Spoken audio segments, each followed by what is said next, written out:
Single dad CEO hired a black nanny, but when he saw her dancing with his daughter, everything changed in an instant. But before we dive into the full story, let me know where you're watching from and what time it is. Now, subscribe to the channel and let's get started.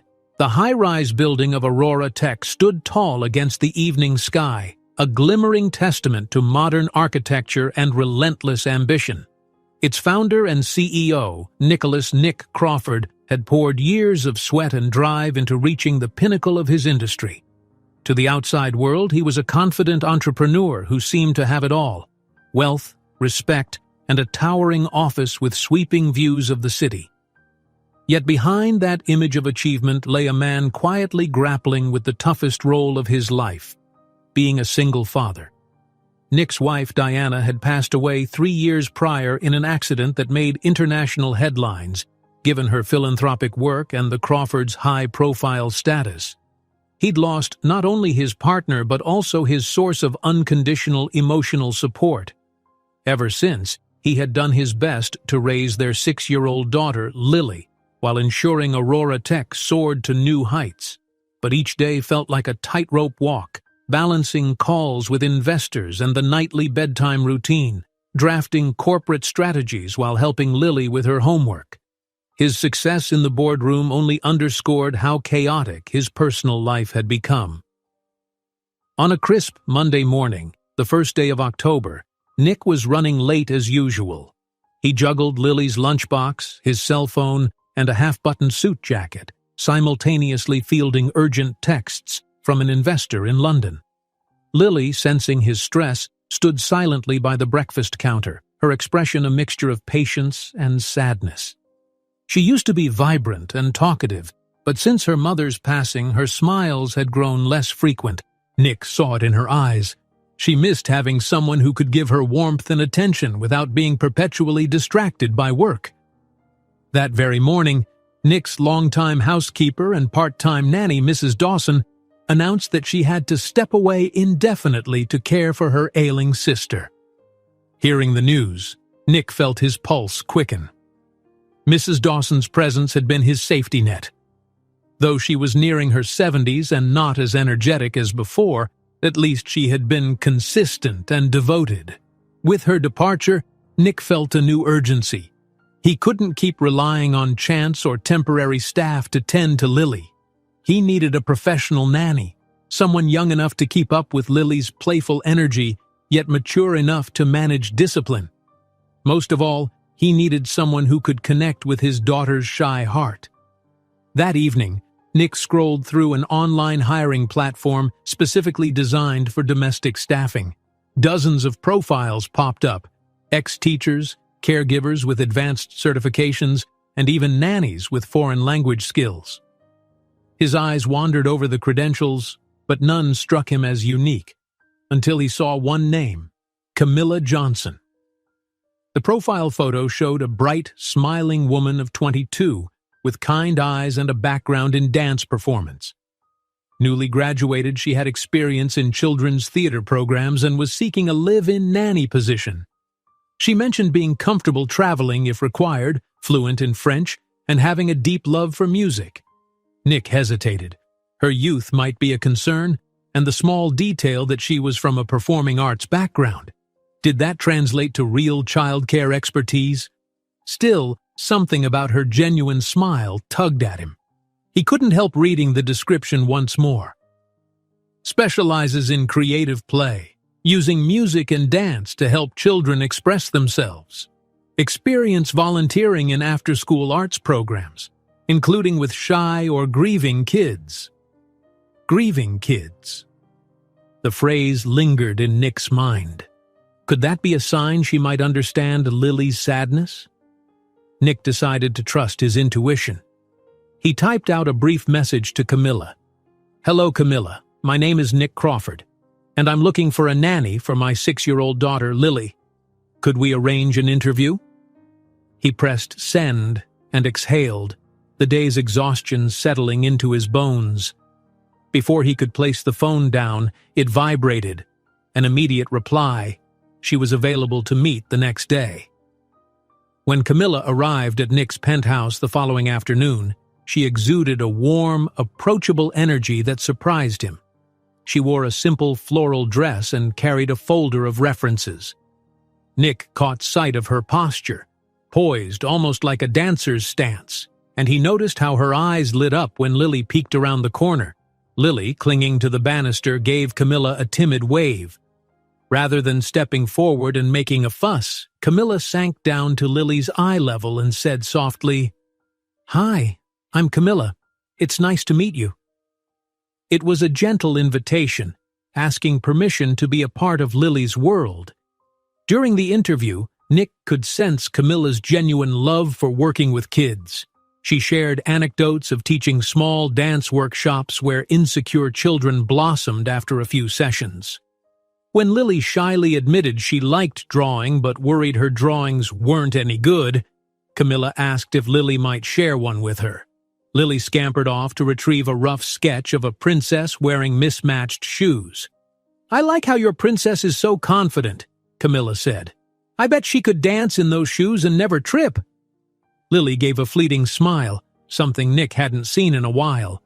Camilla's references spoke highly of her patience, creativity, and sense of responsibility. Her volunteering in underserved communities had made a real difference for many kids. Although she was only 22, she had grown up quickly after losing her own mother in her teens. Nick felt a hush fill the room at that moment. Camilla's empathy for Lily's situation wasn't a coincidence. It was built from her own personal history. After showing her around the penthouse, pointing out Lily's room, the sprawling play area, and the modern yet somewhat sterile living room, Nick led Camilla to the quiet study. There, they finalized the terms. She would be a live-in nanny, have her own bedroom and bathroom in the residence, and would primarily watch Lily during Nick's extended work hours. In return, Camilla would receive a generous salary, health benefits, and the possibility of traveling with them if business ever took Nick out of town.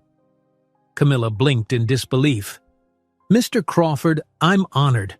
Honestly, I didn't expect a position like this to open up so soon," she confessed.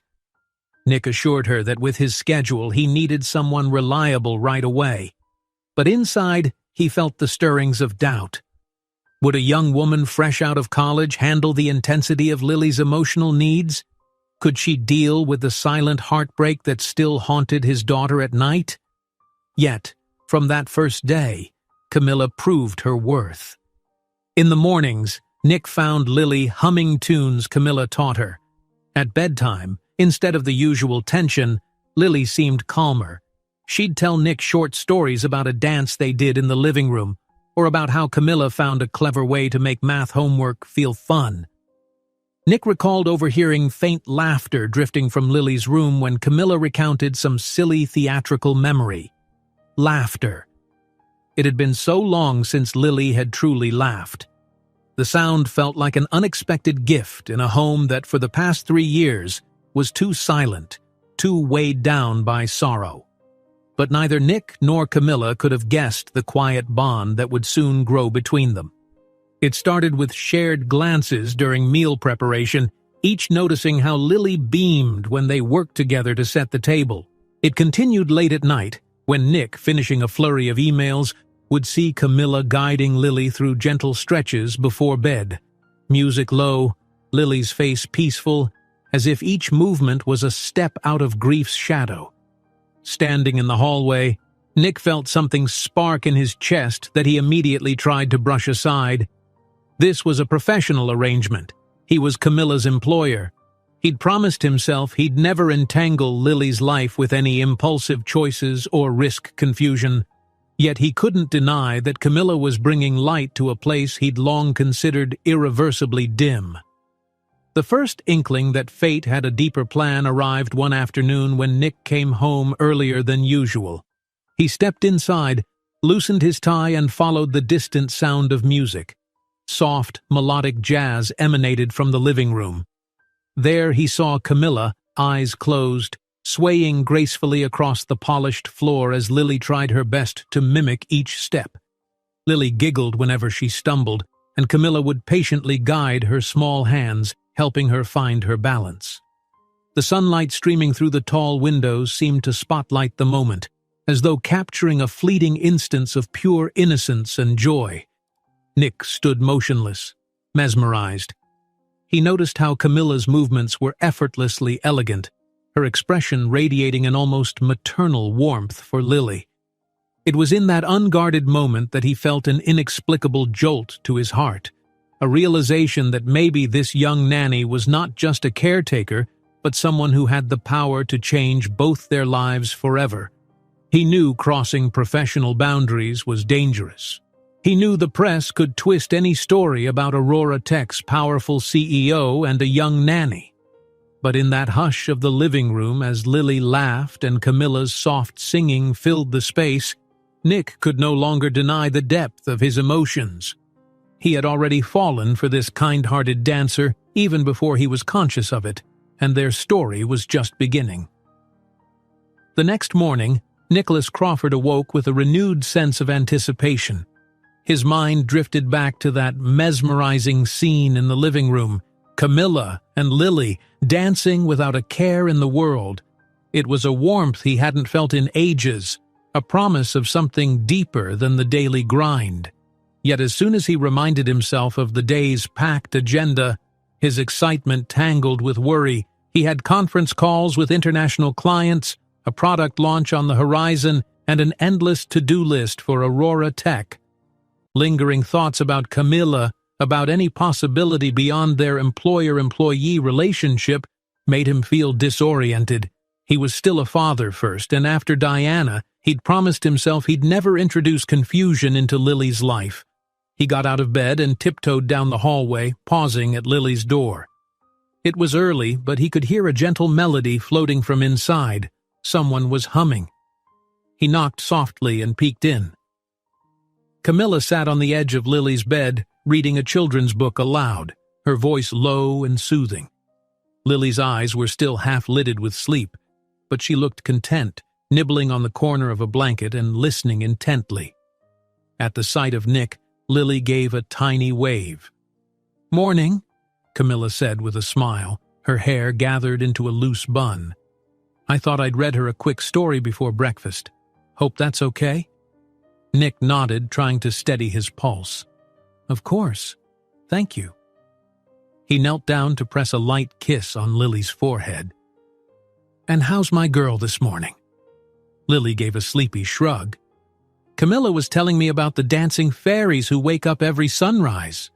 Camilla chuckled. "We make them tiptoe across the pillow so they don't get caught by grumpy morning trolls." Nick stood up, noticing Lily's little grin. It was a simple routine, reading a whimsical tale at dawn. Yet these small gestures were forging a bond with Lily that Nick had hoped for but never managed to spark on his own. He left the room feeling a mixture of gratitude and a faint tug of envy. Camilla was weaving magic into Lily's mornings, something Nick, so lost in spreadsheets and investor calls, hadn't done in a long time. After a quick shower and a change into a tailored navy suit, Nick headed down to the kitchen. The aroma of scrambled eggs and bacon reminded him of simpler times, before the accident, when Diana would whip up Saturday brunch while Lily chased the cat around the living room. He half expected his wife to appear around the corner, but that was the old normal. Now, things were different. Camilla soon came downstairs, wearing a casual blouse and jeans. She helped Lily settle at the table. Without missing a beat, she made sure Lily got the first serving, then turned to Nick. "Coffee? I figured you might need a little boost." Nick's phone buzzed at that very second with an incoming email. Someone from Aurora Tech's legal department needed urgent clarifications. He sighed. "Yes, please, thank you," he answered, glancing at Camilla. She had a quick, efficient manner, but she was also gentle, like she was pouring kindness into every small act. When breakfast finished, Nick had to rush out the door, barely having time for a proper goodbye. Lily clung to his leg for a moment. "Daddy, will you be home for dinner tonight?" she asked, her voice laced with uncertain hope. Nick felt that pang of guilt in his chest again. "I'll try, sweetheart," he whispered. "But if I'm late, Camilla will make sure you get to bed on time, okay?" He could see Lily's eyes cloud a bit, the same disappointment Nick had witnessed too many times. He understood she was only 6, but her face reflected the weariness of someone much older, someone tired of broken promises. Nick forced a reassuring smile. "I'll do my best." As he stepped into his waiting car, Nick caught Camilla's gaze. It was a gentle, empathetic look, as though she knew precisely how torn he felt leaving Lily behind so often. He gave a nod, part apology, part gratitude, then let the driver take him to Aurora Tech. The day at the office was chaos. A panel of international investors had flown in from Dubai to discuss expansion. Nick's phone rang incessantly. Directors demanded last-minute changes to a presentation. By mid-afternoon, his assistant reminded him of an evening fundraiser he was scheduled to attend, something for a youth arts program that Aurora Tech sponsored. Ties to the local community were crucial to the company's image, especially for charitable causes. Nick looked at his watch. It was already 4 p.m. Lily would be out of school soon, heading home with Camilla. He mentally calculated that he'd have to get ready for the gala by 6:30. Maybe he could slip away by 8 or 9 p.m., but that would still be too late for Lily's bedtime.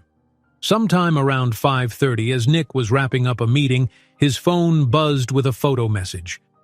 It was from Camilla. He opened it to find a snapshot of Lily in the living room, proudly holding up a colorful painting of a unicorn with sparkly wings. Lily's grin was wide and bright, as if the painting itself had lifted her spirits. Beneath the picture, Camilla had written, "Just wanted to share this masterpiece. We wish you could see it in person, but we understand you're busy." Nick felt something twist in his heart. He quickly typed back, "That's amazing. Tell her I love it, and I'm proud of her." Less than a minute later came the reply, "She's smiling from ear to ear. She asked me to save a seat at dinner, just in case." That last phrase caught him off guard. Just in case. Even though it was a simple text, Nick could imagine Camilla's gentle tone behind it. She was giving Lily hope. She was also giving Nick a subtle nudge, reminding him that a spot at the table would always be open. Nick glanced at the clock. The fundraiser was important. Business moguls and city officials would be there, and his presence would be noted. But the same sense of urgency coursed through him when he thought about Lily's happiness. It was time to weigh his priorities, maybe in a way he hadn't dared to before. 2 hours later, Nick found himself in the posh ballroom of the Crescent Hotel, wearing a tailored tuxedo. The decor was lavish, all gold accents and crystal chandeliers. Servers in white gloves carried trays of hors d'oeuvres. He mingled with donors, shaking hands, talking about philanthropic initiatives and Aurora Tech's new venture into global markets. Cameras flashed whenever big names posed together, yet Nick's mind kept straying. He pictured Lily sitting at home, the painting of that unicorn on the table, waiting. He pictured Camilla, perhaps reading Lily another bedtime story. He realized this glossy, sophisticated world no longer thrilled him the way it once had. His pulse picked up as he glanced at his phone, 7:45 p.m. If he hurried, maybe he'd make it. He excused himself, slipping away from a conversation with a local council member. Ignoring curious stares from some in the crowd, Nick left the event early, darting through the doors and calling for his driver. It wasn't typical for him to depart a major fundraiser so abruptly, but something in him refused to remain. At 8:15, he opened the door to his penthouse. The living room was dimly lit. He heard quiet laughter coming from the kitchen. As Nick walked in, he found Lily perched on a stool, rolling out cookie dough while Camilla steadied the tray. Flour dusted Lily's nose, and Camilla looked up, pleasantly surprised. "You're home," Camilla said, pushing a strand of hair behind her ear. She'd changed into sweats, a far cry from the glamour Nick had just abandoned. She seemed neither rushed nor frazzled, just present, as though her entire focus was on Lily's happiness. Nick loosened his tie. "I decided the fundraiser could do without me for once." Lily's eyes grew wide. "Daddy!" She launched herself off the stool and ran into his arms, smearing flour on his tuxedo lapel. He didn't care. "You left a fancy party just to come here?" Lily asked in a small voice. He kissed the top of her head. "Yes," he answered simply, eyeing Camilla over Lily's shoulder. "I'd rather be home tonight." Camilla's eyes shone with approval, though she quickly turned back to the tray, giving Lily and her father a moment. Nick settled onto a chair at the kitchen island, Lily on his lap. The entire space smelled of sugar and vanilla. It felt oddly surreal, sitting there in a tuxedo while Lily wore an apron and Camilla teased them about how big or small to cut the cookies. He caught a glimpse of Camilla sprinkling chocolate chips, dancing her fingertips lightly across the dough. For a fleeting second, their eyes locked. She smiled, warm, welcoming, and something more. He felt a rush of gratitude so intense it bordered on awe. In one night, she had brought him closer to Lily than he'd been in months, simply by believing he'd show up. When the cookies went into the oven, Lily dragged Nick to the living room to show off the painting. She babbled about how Camilla helped her mix colors. With each sentence, Nick felt a glimmer of pride, overshadowed by a pang of regret that he hadn't been around to share these little moments before. Yet there was no time for guilt now. Lily was excited, and all he could do was be present, letting her chatter fill the silences that once dominated the penthouse. Finally, as the cookies cooled, Camilla coaxed Lily upstairs for bedtime. Nick hung back in the kitchen, leaning on the counter, loosening the first 2 buttons of his dress shirt. He heard distant giggles echo down the hallway, then the hush of Lily's bedroom door. A few minutes later, Camilla reappeared, stepping softly into the kitchen. "She's asleep," she whispered. Nick offered a half-smile. "Thank you for all of this, for the painting, for dinner, for—" He let the words trail off. There was too much to say. Camilla glanced down, almost shy. "I'm glad you made it. It means a lot to her." She turned off the kitchen light, except for a small lamp over the stove, and moved as if to go to her own room.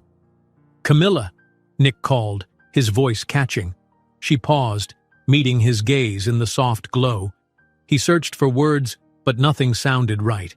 He simply wanted to say that because of her, he felt like a real father again. And something else.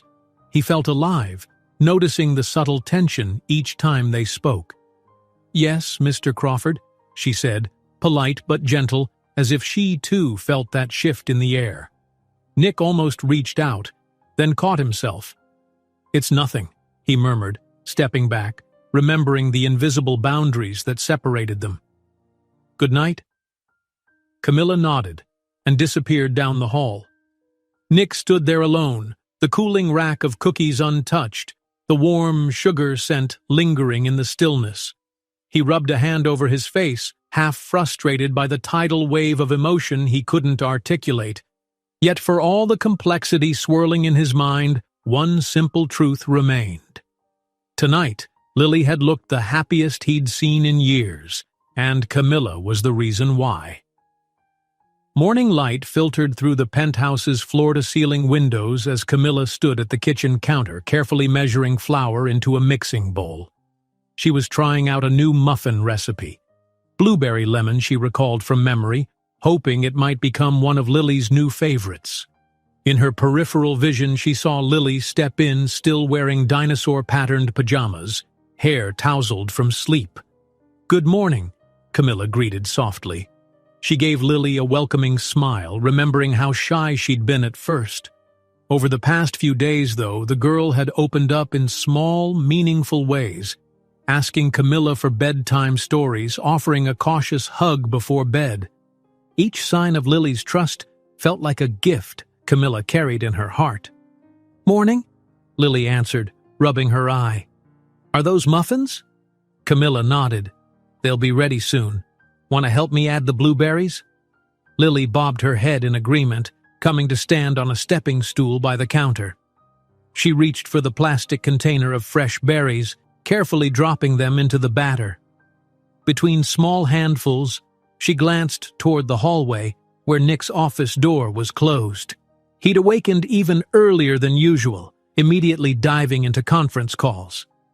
Camilla noticed Lily's gaze and felt a pulse of sympathy. It was only 7:15 in the morning, and Nick's day was already consumed by business. "Your dad's having a busy morning," Camilla said gently, stirring the batter. "He'll be out soon." Lily's little shoulders sagged. "He always has meetings. But that's okay. I like helping you." Camilla's heart clenched at the quiet acceptance in Lily's voice. She reached to squeeze Lily's hand gently. "I'm sure he'll come say hi as soon as he's free."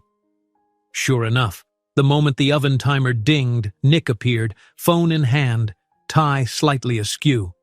He set the phone aside, breathing out as if just surfacing from underwater. "What smells so good?" "Blueberry muffins," Lily piped up. "Camilla taught me how to fold the batter so the blueberries don't all break." Nick leaned over and inhaled the fresh aroma. For a brief instant, his perpetual tension seemed to melt away. He ruffled Lily's hair. "How'd you sleep?" "Good," Lily answered, subdued, but she offered a half-smile. "We did a silly dance before bedtime. We pretended we were cats." Camilla laughed, recalling Lily crawling around meowing, proud of her made-up steps. Nick's eyes flickered with warmth before he turned to Camilla. "Cats, huh?" She shrugged playfully. "Lily's idea." Nick's lips curved in a faint grin. It was fleeting, but Camilla caught it. Their eyes met. The moment lasted just long enough for an unspoken appreciation to pass between them. Then the phone buzzed on the counter, snapping Nick back to reality. He grimaced and answered, stepping aside to speak in hushed tones. Lily's gaze followed him, and Camilla saw that same fleeting disappointment in the child's eyes. Camilla exhaled softly. She felt Lily's heart break more clearly with each passing day, and she didn't blame her. The world of deadlines and corporate dealings overshadowed the simpler joys Nick clearly longed for but rarely got to savor. When Nick finally hung up, his voice was apologetic. "I'm sorry. Investors in Singapore, different time zone. I need to head to the office early, but I'll be back by dinner time." "Really, I will." He placed a hand on Lily's shoulder gently, but Lily had already lowered her head, focusing intently on the muffins. "Okay, Daddy," she said in a small voice. Camilla offered Nick a sympathetic look, then quietly moved to help Lily prepare a to-go package of the muffins. Nick grabbed one, took a quick bite, and praised the flavor before thanking them both with a regretful smile. Moments later, the front door shut, leaving behind a swirl of cologne and a sense of abrupt emptiness. Lily nibbled on her muffin in silence. After a minute, she turned to Camilla. "Are daddies always busy?" Camilla paused. "Not always, sweetheart. Sometimes life just gives grown-ups a lot of responsibilities all at once." Lily seemed to accept the answer without further protest. She hopped off the stool and padded away to get dressed for school. Camilla felt a tug inside. She wanted to reassure Lily that Nick's love was unwavering, that behind every cancelled plan or missed dinner was a father trying his best. But words might not suffice. Actions would, if Nick could find a balance. Shortly after, Camilla and Lily walked the short distance to Lily's private school, where bright murals decorated the walls and uniformed children trotted in with backpacks half their size. On the front steps, Lily spotted some classmates and promptly ran off, waving goodbye to Camilla without a second glance. It was a typical morning scene, but as Camilla watched Lily integrate into the throng of children, she felt protective. Lily was sweet and eager to please. Camilla wanted to ensure she never lost that quiet sparkle. With Lily safely in class, Camilla had a few free hours until pickup. The rest of her day was spent tidying the penthouse, planning next week's meals, and sorting out Lily's schedule. Soccer practice, a friend's birthday party, a dentist appointment. Around mid-morning, she realized she still had that unspoken question in her mind. How to gently encourage a closer father-daughter bond without overstepping professional lines. By noon, she decided on a small step. She prepared a miniature care package for Nick. a sturdy container of leftover muffins, along with a short note that read, "We missed you at breakfast. Maybe these will keep you going until dinner. C and L." Placing the container into a bag, she slipped out and took the subway downtown. Aurora Tech's headquarters was a sleek marvel of modern design, 50 floors of mirrored windows, the brand's name emblazoned at the top. Camilla approached the reception desk in the expansive lobby. Even the air here smelled expensive, tinged with fresh flowers and coffee. She felt out of place in her casual cardigan, but she steadied herself. "Hi, I'm here to drop something off for Mr. Crawford." The receptionist, whose eyes flickered over Camilla's name badge with mild curiosity, nodded. "He's currently in a meeting, but I can see if his assistant can take it." Camilla hesitated. She didn't want to pull Nick out of anything urgent. "That's fine," she agreed. "It's just a small delivery. No rush." Within minutes, a well-dressed assistant stepped forward to greet Camilla. He carried an air of polite efficiency. "Ms. Johnson, I'm Evan, Mr. Crawford's executive assistant. I'll make sure he receives the package." Camilla felt a ripple of relief. "Thank you. Could you tell him it's from Lily and me, please? Just a little pick-me-up." Evan's professional demeanor softened. "Of course." Camilla turned to leave. But before she made it to the lobby exit, she heard a familiar voice call her name. She glanced back to see Nick striding across the polished floor, eyebrows raised in surprise. A few colleagues in suits parted to let him through. Suddenly, she was aware of the difference in their worlds. His crisp tie and commanding presence, her everyday clothes meant for chasing a 6-year-old around. But Nick seemed oblivious to any perceived mismatch. His face lit with a genuine smile. "Camilla, hey, I didn't know you were stopping by." She offered a slightly flustered smile. "I didn't mean to interrupt. I just wanted to drop off a little snack for you. Thought maybe you hadn't eaten." Nick glanced at the bag in Evan's hand. "Thank you, that's really thoughtful." He leaned in, lowering his voice. "I appreciate it. Days like this, I sometimes forget to grab lunch." Camilla's heart fluttered. "No problem. Lily helped pick the best muffins this morning." Nick exhaled, looking momentarily vulnerable in the middle of his corporate kingdom. "I'm sorry I ran out so quickly today. Tell Lily I'll definitely be home in time for dinner." Camilla nodded. "She'll be happy to hear that." For a moment, they stood there, neither quite sure what to say next. Nick's colleagues glanced over, politely curious. Evan cleared his throat from a few steps away, evidently mindful that Nick's schedule was ticking. Nick gently placed a hand on Camilla's shoulder just for a second and whispered, "Thank you again, this means a lot." He turned away, returning to his role as CEO, but not before Camilla noticed the softness in his gaze. She caught her breath and walked out of Aurora Tech, her head buzzing with conflicting thoughts.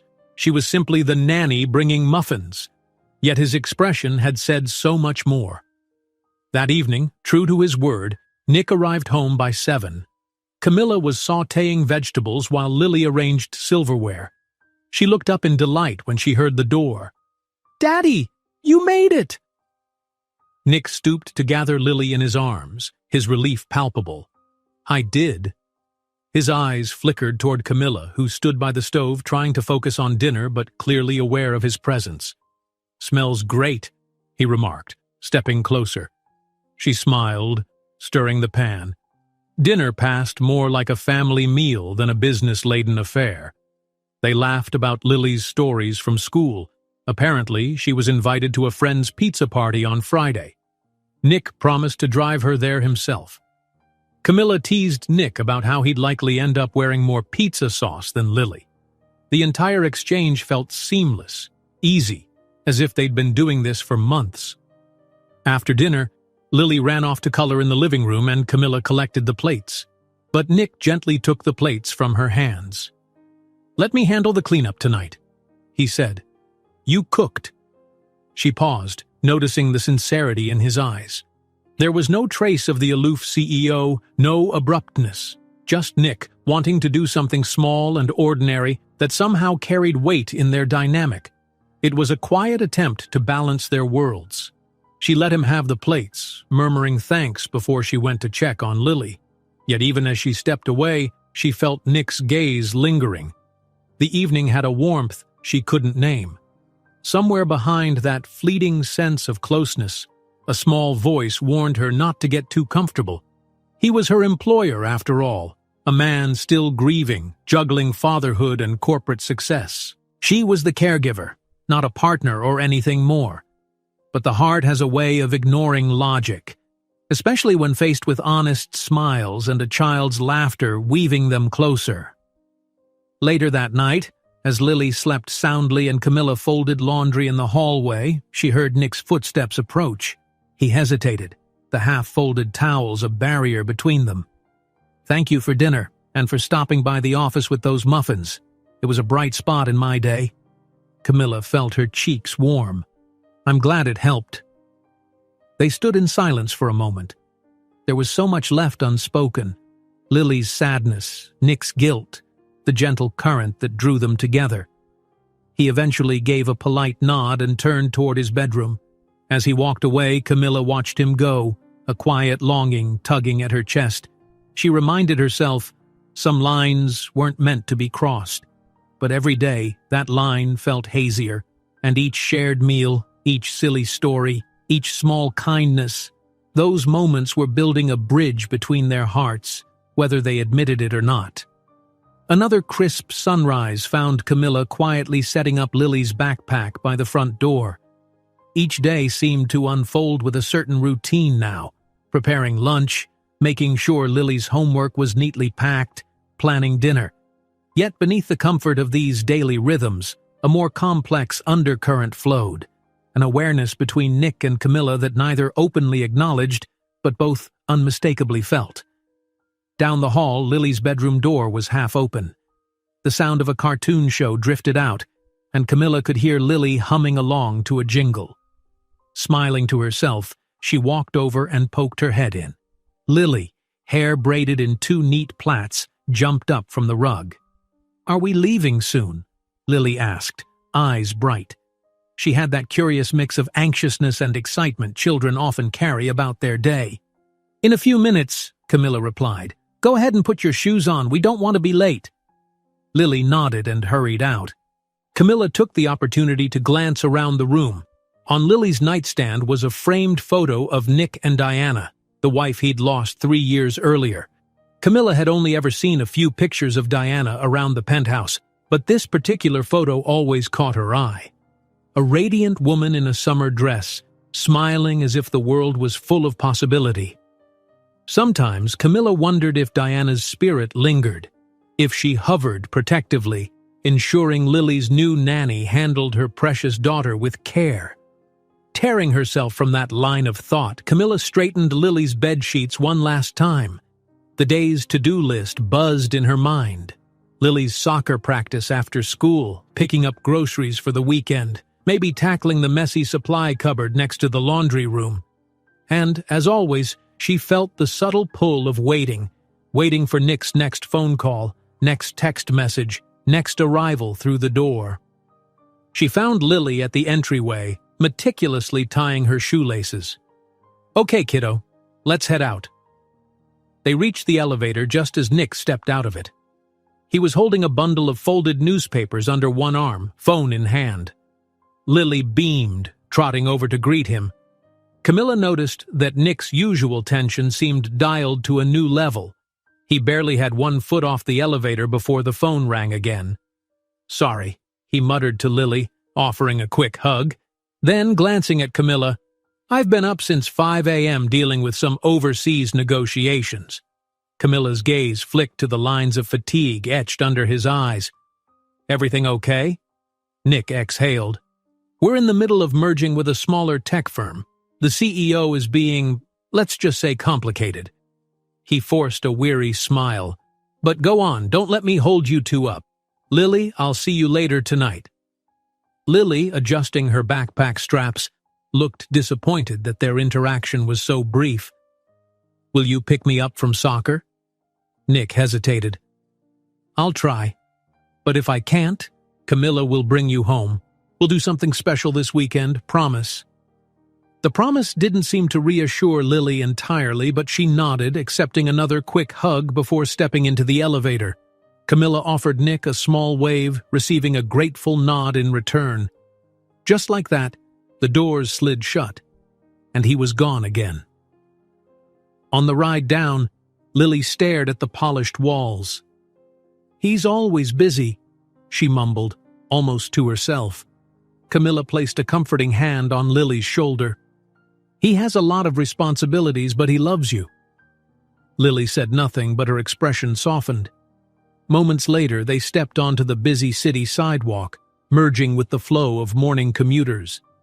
The day's crisp air carried the promise of autumn, and Camilla guided Lily toward her school with practiced ease. After dropping Lily off, Camilla ran a few errands.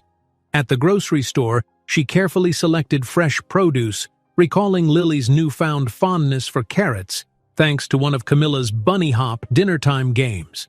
Once home, she rearranged items in the fridge, humming a soft tune, some old lullaby her mother used to sing. Funny how that melody came back so easily, especially on days when she felt a swirl of emotions about Nick.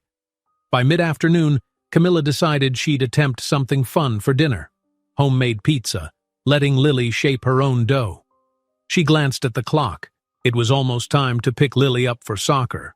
Tidying the kitchen, she put on a light jacket, grabbed Lily's sports gear, and stepped out.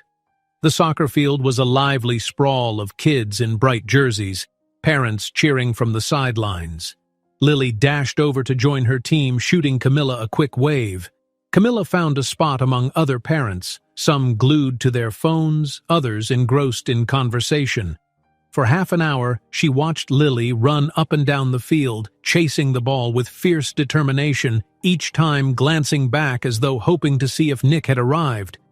When he didn't, Camilla's heart tugged. Practice ended, and Lily trudged over, sweaty and a bit crestfallen. "Dad's not coming?" she asked quietly, though it was more of a statement than a question. Camilla hesitated. "He really wanted to. Work must have held him up. We can make that pizza you like when we get home, Lily brightened just a bit. "Can I put pepperoni faces on mine?" "Absolutely," Camilla laughed, relieved at Lily's quick shift in mood. Children were so resilient, she reminded herself. Yet a small voice in her mind echoed, "For how long will Lily's resilience endure this pattern? How many missed practices and hurried mornings before the child's disappointment gave way to something heavier?" They rode a taxi back to the penthouse, Lily chatting about a new friend on the team. By early evening, Lily was kneading pizza dough on the kitchen counter, cheeks flushed with excitement. Camilla showed her how to form a proper crust, sprinkling flour around them both until Lily giggled. Soon they had 2 pizza bases, one for Lily's pepperoni faces, another for Nick and Camilla, topped with fresh veggies and mozzarella. Just as the aroma began to fill the penthouse, the front door opened. Nick entered, a tension line etched across his forehead, but the moment he saw Lily with flour smudged on her cheeks, a tired smile replaced the stress. "You made it," Camilla said, relief evident in her tone. She tried not to sound too eager, but she was genuinely glad. Nick blinked, inhaling the savory air. That smells incredible." "Pizza," Lily announced, as though unveiling a masterpiece. "I made a face on mine. Want to see?" She trotted over, grabbed his hand, and led him toward the kitchen. Camilla felt a quiet sense of satisfaction watching Lily's mood transform at her father's presence. While Lily chattered about her day, Nick caught Camilla's eye across the counter, mouthing a silent, "Thank you." She smiled back, motioning for him to wash up so they could eat. Lily gave a proud demonstration of her pepperoni placement, Nick admiring each step like she'd invented a new art form. Dinner turned into laughter. Lily devoured her pizza with childlike gusto. Nick surprisingly ate 2 slices, praising the sauce. He even mentioned how good it felt to just sit and enjoy a meal with them. Through the banter, Camilla noticed how Nick's posture relaxed, how his voice lost that clipped edge he used in meetings. In moments like these, She saw the father Lily needed, warm, present, funny. But as the table cleared, Nick's phone buzzed from somewhere near the sofa. Camilla watched a subtle tension return to his features as he went to check it. Lily peered at him, resigned, then hopped down from her chair, disappearing into her bedroom. Camilla headed toward the sink with the dishes, hearing Nick's hushed voice in the living room, likely dealing with a sudden crisis at Aurora Tech. She tried to focus on scrubbing pans, forcing the swirl of disappointment aside. She had no right to be upset. Nick's obligations were colossal, and their personal closeness, if it could be called that, was complicated at best. And yet, she couldn't deny that each interruption sparked an internal wave of frustration. Not at Nick, precisely, but at the circumstances pulling him away. Lily reappeared, holding a small craft project. A paper locket with a photo of her and Nick taped inside. She asked Camilla if she could show him. Camilla encouraged her, wiping her hands on a towel, but Lily paused, noticing Nick's intense phone conversation. "He's busy. I'll show him later," she said, crestfallen. Camilla's heart broke a little. She knelt down. "He'll be done soon. Want me to let him know you made something special?" "Maybe," Lily mumbled, hugging the paper locket to her chest. She retreated to her room, evidently reluctant to interfere with what she already believed to be more important matters. When Nick finally ended the call, he realized Lily was gone. "Where's she?" "In her room," Camilla said quietly, finishing the last of the dishes. "She was going to show you something, but she decided to wait." Nick sighed, crossing the kitchen to lean against the counter. "Another meltdown at the office. Our merger is in jeopardy. Someone leaked news, the media's in a frenzy. I can't just shut off my phone, even if I want to." Camilla nodded empathetically. "I know. Lily understands you're busy. She misses you, Nick." He blinked at the sound of his first name on her lips. It wasn't something she often used. The air between them shifted. Yeah, I miss her too," he murmured, rubbing the back of his neck. "And you. Both of you. I mean, the time we spend together. It's been comforting." His shoulders sagged, an unspoken confession weighing on the silence. Camilla's breath caught.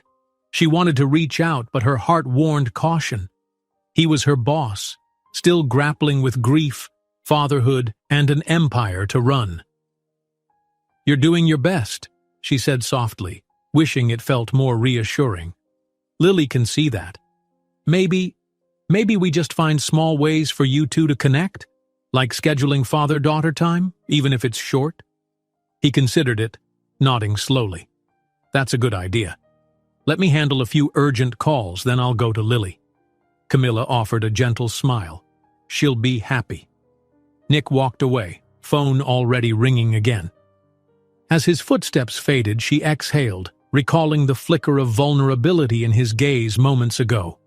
For a brief second, it felt as though they might speak plainly about the closeness that had grown between them, about how, in bridging the gap between father and child, Camilla had become something more than just the nanny. But duty, or maybe fear, kept them from crossing that threshold. The moment passed as quickly as it arrived, leaving a tremor in her heart. With Lily quietly waiting, Nick locked himself in his office once more. The father in him yearned to throw the phone away, to spend an entire evening reading books with Lily, maybe dancing around the living room like they did on that first night he saw Camilla's graceful moves. But the CEO in him couldn't drop an impending crisis that might cost dozens of people their jobs. Why did success always demand so many sacrifices? He was at war with himself. By the time Nick emerged from his office, a half hour had passed. He found Lily dozing off on the couch, the paper locket resting on her chest. Camilla stood nearby, turning off the overhead lights, using just a lamp's glow to keep the space soft. Nick approached, carefully picking up the homemade locket. Inside was a photo of father and daughter from last Christmas, both wearing matching Santa hats, Lily's grin wide and fearless. A lump formed in his throat. "I wish," he whispered, voice thick with regret, that I could rewind time and be more present." Camilla watched him brush hair from Lily's face. "She's only 6, she said gently. "There's still time, Nick." They exchanged a weighted look in the semi-darkness. Nick's eyes seemed to say so much: gratitude, longing, apology. Camilla's heart pounded. She wanted to tell him he didn't have to do this alone, that she'd help him find that balance, but it wasn't her place to promise such things. Or was it? In the end, Camilla simply smiled, light and reassuring. "Here, let's put her to bed. She'll rest better there." Nick nodded, scooping Lily into his arms. The child stirred for a moment, then snuggled into his shoulder, content. Step by careful step, they carried Lily to her bedroom. Camilla turned down the sheets, and Nick laid her gently on the mattress. For a while, they both stood there, watching Lily's steady breathing, each lost in separate thoughts that converged on one point: this little girl who needed them both. When they finally moved to leave, Nick's hand brushed Camilla's. She froze. In that fleeting second, the hush of Lily's room enveloped them, and the single bedside lamp cast their overlapping shadows. Neither stepped away. A new intensity sparked, one that made Camilla's cheeks burn. She raised her eyes to Nick's, and for an instant, she saw him fighting an internal battle. Then he exhaled softly and drew back. A boundary. There it was again. He walked out into the hallway, Camilla following. She half expected him to speak, to say something about how he felt, how he appreciated her more than words. But Nick only gave a polite nod and disappeared into his room, door clicking shut behind him. The hush that remained seemed to amplify her racing pulse. Standing alone in the corridor, Camilla took a deep breath. She told herself that such closeness was natural under the circumstances. They both cared about Lily. But her heart insisted there was more to it. She could almost feel Diana's photo from Lily's nightstand watching, asking if she was ready to fill that empty space. Could she even consider that? She returned to her own room, flicking off the light, trying to calm her mind. As she lay in bed, the city lights casting faint patterns on the ceiling, she let her thoughts wander to Nick's quiet sorrow, Lily's gentle acceptance, and her own blossoming feelings. There were lines of propriety she shouldn't cross, boundaries that, as an employee, she had to respect. But how many times could two hands brush, two gazes catch, two hearts align in the glow of a child's bedroom lamp before the word boundaries lost its meaning? She didn't know, and maybe she was too tired to care right then. If life had taught her anything, it was that some gifts, like the opening of a child's guarded heart, were too precious to dismiss. She would handle each day, each closeness, one breath at a time. Tomorrow would bring new challenges. But for now, drifting off to the lull of distant traffic, Camilla let herself imagine a future where Lily wasn't the only one who found security in Nick's arms, and the quiet ache in her chest told her it might already be too late to turn back. A restless breeze stirred the curtains in Camilla's room as dawn broke, painting the sky in pale lavender. She blinked awake, heart still heavy with the memories of the night before. Those moments in Lily's bedroom, the warmth of Nick's hand against hers, the way he'd looked at her in the half-light. She sat up slowly, hugging her knees. Her emotions felt far too large for the contained life she was living here as a nanny.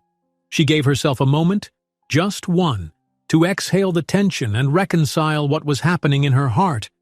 It was foolish, wasn't it, to let her imagination wander? Nick Crawford had already walked through heartbreak. She couldn't presume to fill that gap. And yet, Lily's affections, the dinners together, the kindness in Nick's eyes that went beyond professional gratitude, there was no denying that something deeper was blossoming between them. But the day beckoned, demanding her focus. She rose, dressed in comfortable leggings and a soft sweater, then headed out to start breakfast. Morning rituals often helped Camilla recenter, pouring a glass of orange juice for Lily, cracking eggs, sprinkling herbs. As the sound of sizzling butter filled the penthouse kitchen, She could pretend life was simple, at least for a short while. At 7 a.m. sharp, Lily padded in, hair a tangle, wearing her pajamas inside out.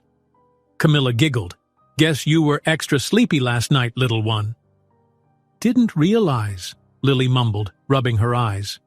"Smells good, though. Are we having scrambled eggs?" Camilla nodded, guiding her gently to the table. "And I made toast with strawberry jam. We'll do something quick and easy today." Lily yawned and plopped onto a chair. "I hope Daddy can eat with us. He said maybe he'd try." Camilla arched an eyebrow, stepping toward the hall. "I'll go check if he's up yet."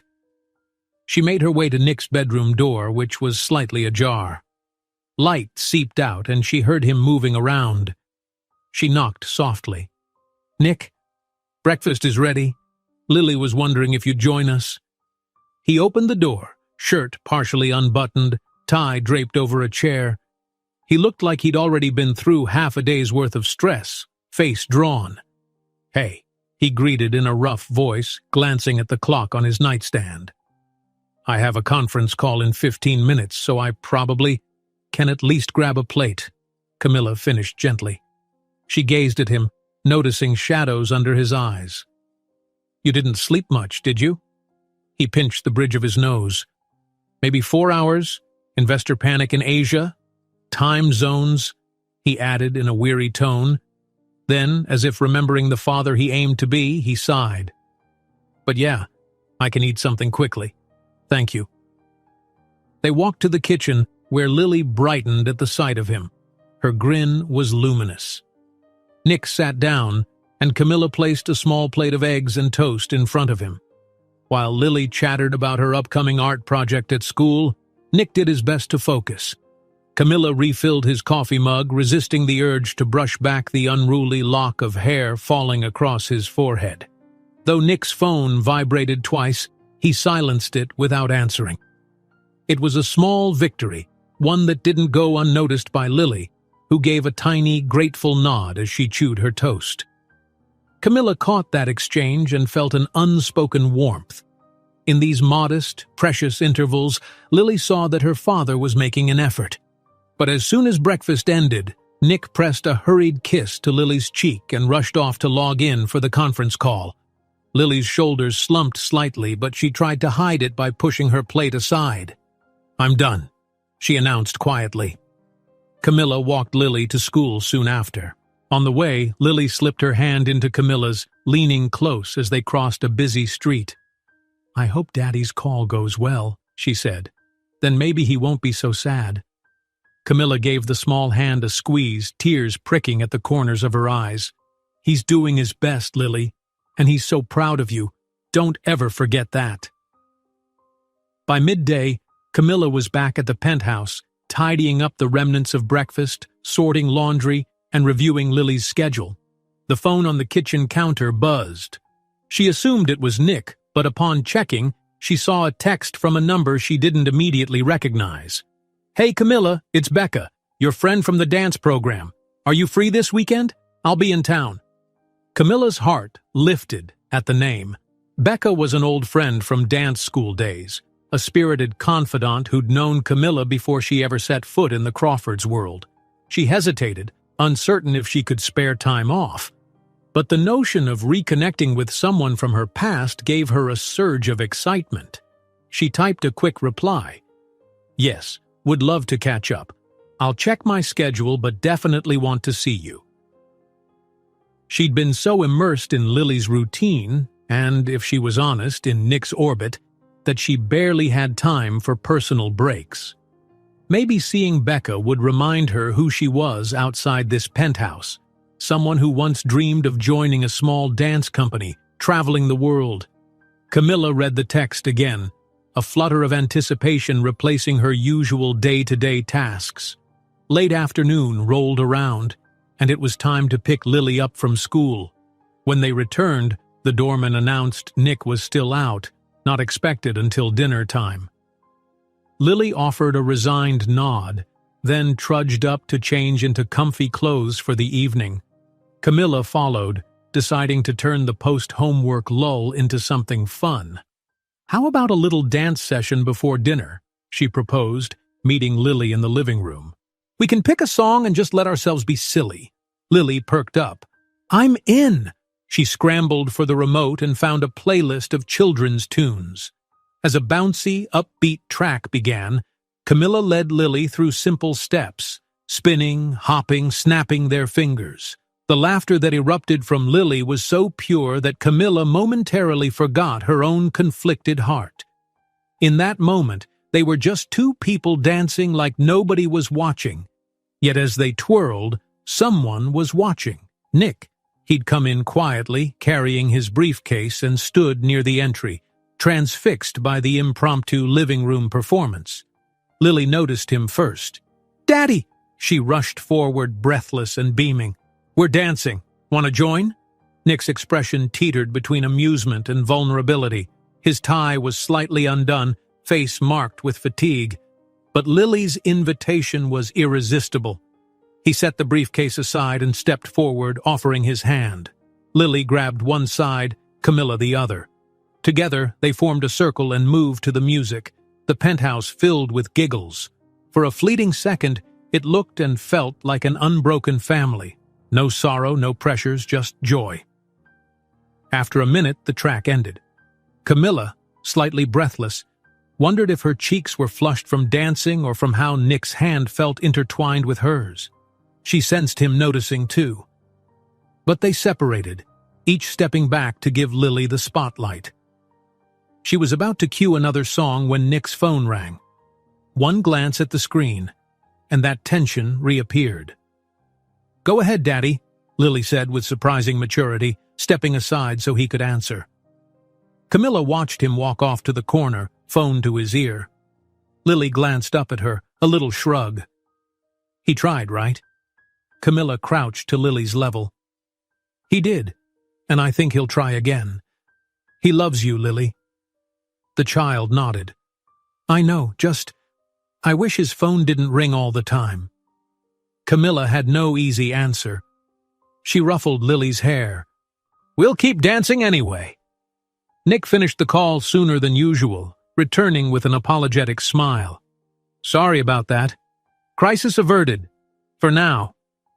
"We're making tacos for dinner," Camilla said, sensing he might welcome a straightforward topic.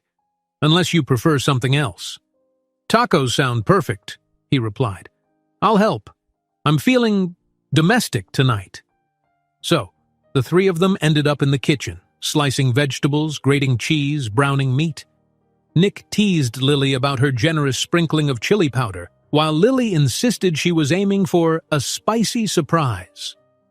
Camilla set the table, watching them bond over small jokes.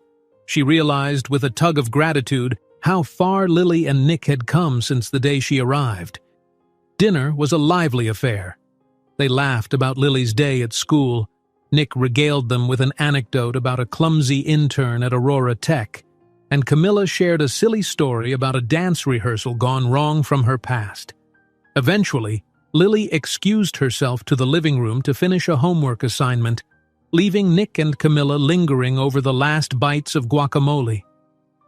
"Thank you," Nick said, not for the first time, his gaze holding Camilla's, "for always making our home feel warm, alive.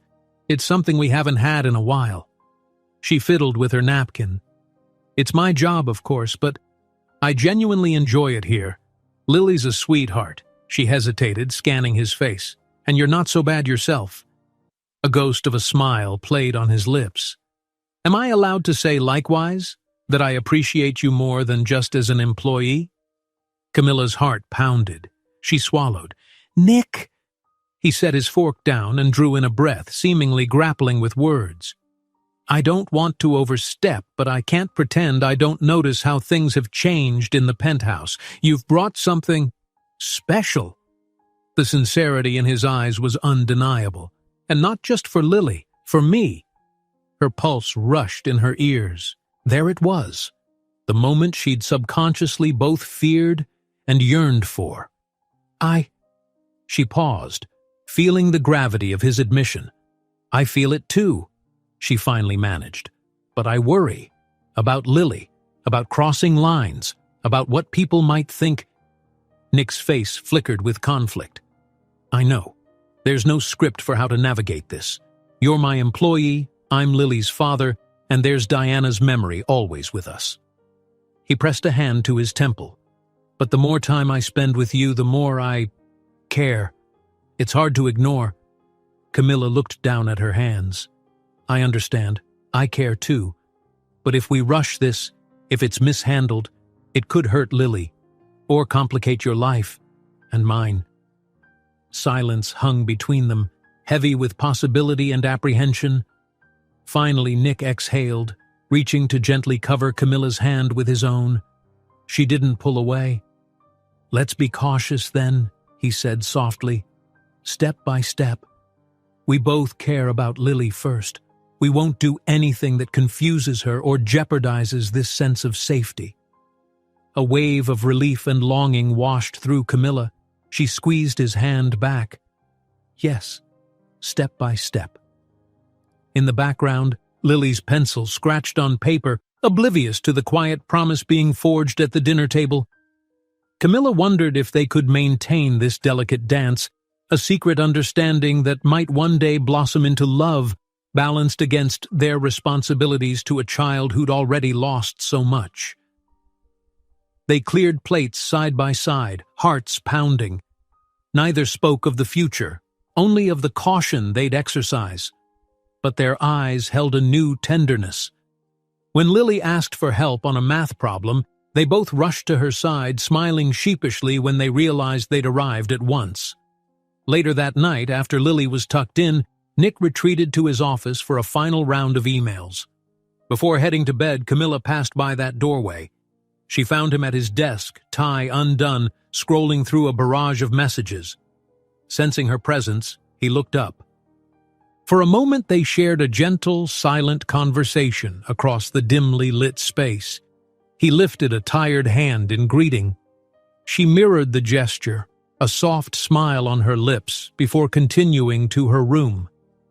Alone in the hush of her space, Camilla's thoughts spun. She'd taken a first step into something both exhilarating and terrifying. How would it end? She could only cling to the faint hope that careful honesty might see them through, that Lily's well-being, Diana's memory, and Nick's hectic world might coexist with what was stirring between them. But uncertainty was inevitable. All she could do was meet each new day, each brush of hands, each shared glance, with an open heart. That night she dreamed of dancing in a soft-lit living room, Lily spinning in circles, Nick watching from the edges, eyes brimming with quiet devotion. In the dream, Camilla reached out her hand and Nick stepped forward, joining the gentle waltz that bound them all together. It felt seamless, right, even natural. She woke with a startled flutter in her chest, half afraid that reality would never be so kind. But morning had not yet come, and for a few more hours she let herself believe in a story where love, loss, and second chances could intertwine gracefully. Where a single-dad CEO could find his footing, a little girl could feel wholly cherished, and a young nanny could dance her way into the heart of a family that needed her just as much as she needed them. The Saturday sun broke over the city's skyline, setting the penthouse windows ablaze in gold. Camilla stirred in bed, gradually tuning in to the weekend hush. No early alarms, no frantic rush to get Lily to school. She let out a long breath, relishing the moment. Her mind drifted to the week's events, those tender moments shared with Nick, the quiet promises, Lily's renewed joy. All of it made her heart flutter with cautious hope. Rising, she slipped into slippers and wandered into the spacious living room. To her surprise, Lily was already up, sprawled on the rug with an art kit, drawing bright shapes and a half-finished unicorn. The child looked up as Camilla approached, beaming. "Morning. I'm drawing a picture to send to my granny. She lives 2 states away," Lily explained. Camilla knelt beside her. "Oh, that's lovely. Your granny will be thrilled, I'm sure. Want any help coloring the background?" Lily nodded, scooting over so Camilla could join. Together they selected soft blues and pinks. As crayons filled the page, Lily took occasional glances at the hallway leading toward Nick's room. "He's still asleep?" she asked in a whisper, as though worried waking him might chase him off. Camilla checked her phone. It was only 8 a.m., luxuriously late by weekday standards. "Let's let him rest a bit. I'm sure he could use the extra sleep." "Okay?" Lily returned her focus to the drawing, carefully adding sparkles around the unicorn's horn. Camilla felt an undercurrent of pride in Lily's artistic dedication. She remembered how shy the girl had been when they first met, reluctant to show her own work.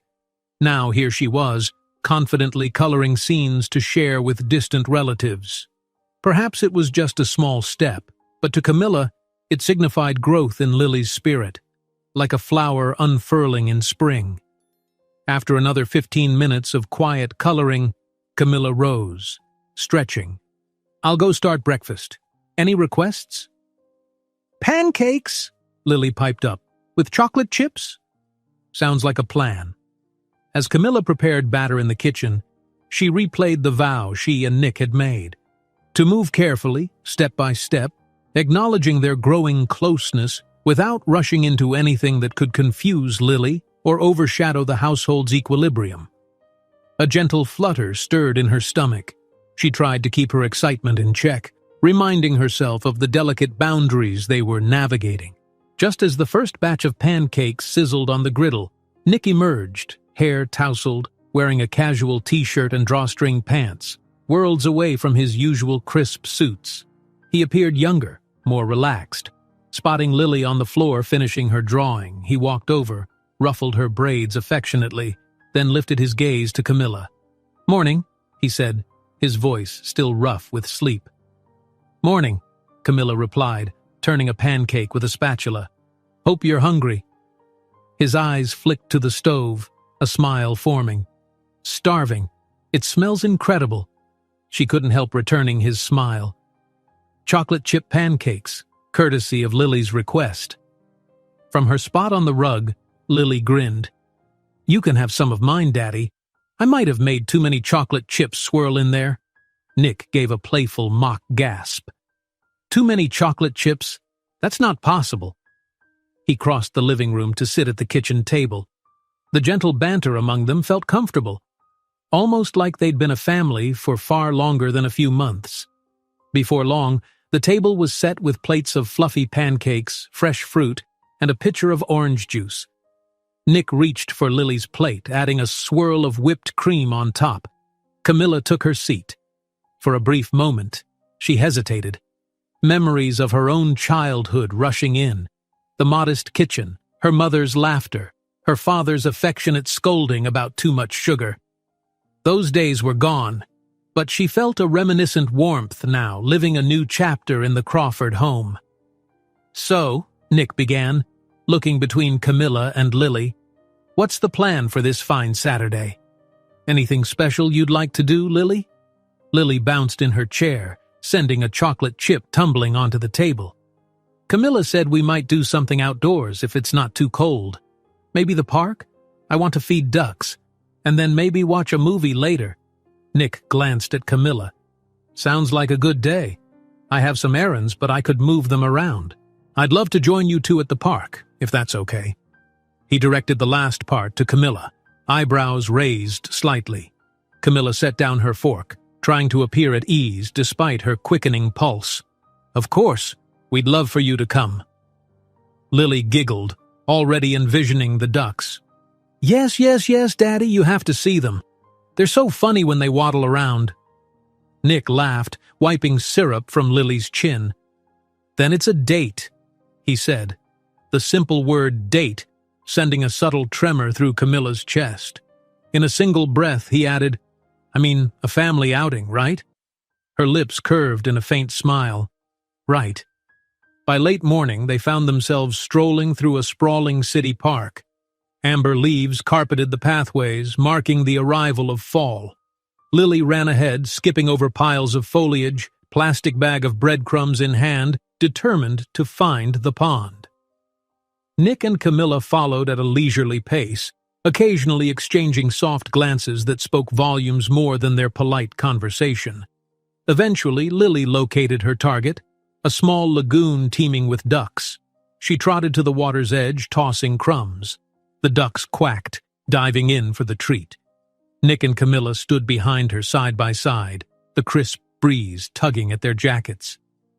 "I'm glad you could join us," Camilla said quietly, glancing up at him.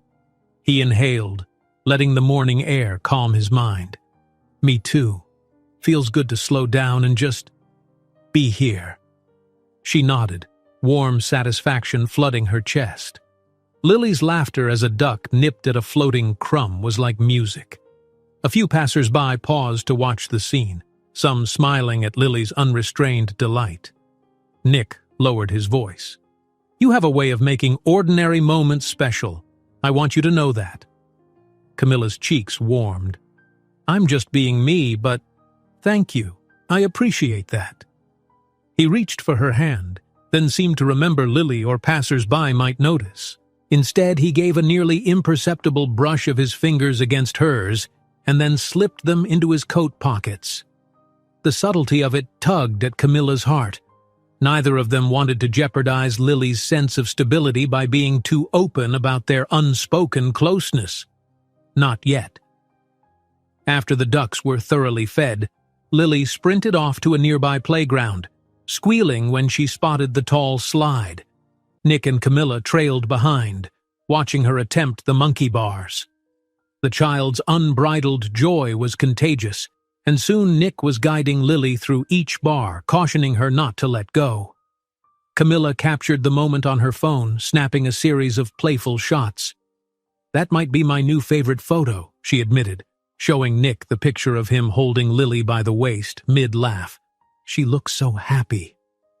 Nick stared at it, eyes softening. "You're good at capturing these. You should send that to me. I want to print it."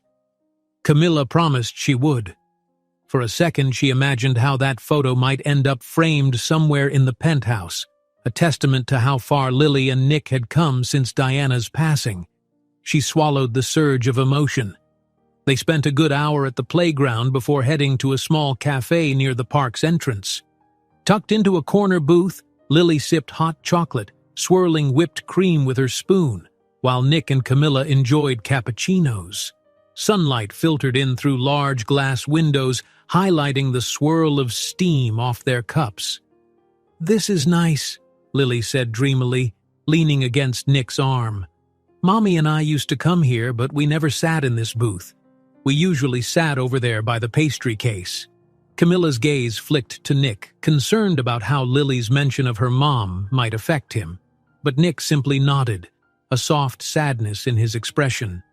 "I remember. She liked the lemon tarts." He offered Lily a small smile. "I'm glad we came today, though, with Camilla." Camilla's throat tightened. Lily spoke so candidly of her mother, yet the child seemed okay. Fond, not devastated. Nick's acceptance also felt tender. They were learning to let Diana's memory coexist with new experiences. When cups were empty and Lily had eaten her fill of whipped cream, they ventured back to the penthouse. Lily disappeared to her bedroom to pen the message on her drawing for Granny. Meanwhile, Nick retreated briefly to the study, presumably to manage some pressing matter from Aurora Tech. Left to her own devices, Camilla decided it was a good time to slip into her room and check messages. She remembered her friend Becca's text from the day before. She tapped out a quick message. "Hey, I can do Sunday afternoon if that works. Let me know where you'd like to meet up." Almost instantly, Becca replied, "Yes, let's do that coffee shop near your place. I can't wait to see you." Camilla felt a spark of anticipation. It would be good to reconnect with someone from her life before the Crawfords, to talk openly, though she wasn't sure how much she'd share about the complicated feelings developing here. Still, she missed having that external perspective. A gentle knock on her door startled her. She looked up to see Nick peeking in, one hand braced against the doorframe. "Hey," he said quietly. "Sorry, I didn't mean to intrude." She tucked her phone away. "No problem. Everything okay?" He stepped inside, glancing around as if to confirm they were alone. "Just wanted to say thank you for this morning. For..." letting me be part of that. Sometimes I worry Lily will always compare any new memories to what she had with Diana. I'm scared I'll come up short. Camilla rose from the bed, crossing to stand by him. You won't. Lily adores you. It's clear she's healing. Slowly, but genuinely. You're not replacing her mother. You're moving forward with Lily in a way that honors Diana's memory. Nick exhaled, running a hand through his hair. I hope so. After a pause, he added, also about us. I just want to be sure you're comfortable. We can't exactly define it yet, but I don't want you feeling uncertain. She placed a reassuring hand on his forearm. I'm okay. Nervous, yes. But I trust that we're both doing this for the right reasons. Lily comes first. Always. And we'll figure out the rest. He looked down at her, eyes brimming with a quiet gratitude. For a fleeting moment, the intensity in his expression made her wonder if he might lean in. She found herself holding her breath. But then footsteps padded down the hallway, Lily's voice calling, Daddy, where are you? Nick stepped back. We're in here, he called, his tone shifting to paternal warmth. Camilla lowered her hand, heart beating fast, and turned as Lily entered, clutching her newly finished drawing. Daddy, can we mail this today? I want Granny to get it soon. Nick nodded. Let's do it. We'll stop by a post office box on our way out later. He walked Lily out of the room, glancing over his shoulder one last time at Camilla. She saw the regret of an unspoken moment pass between them. Then he vanished into the hall, leaving her to close the door gently and lean against it, emotions swirling. At dinner that evening, the mood remained comfortable, like a trio forging simple joys. They ate leftover stew Camilla had prepared earlier in the week. Then Lily insisted they watch a family-friendly movie. Nick settled on the couch, Lily at his side, Camilla perched at the other end. Throughout the film, Lily made commentary about silly scenes. Nick chuckled, and Camilla felt almost normal.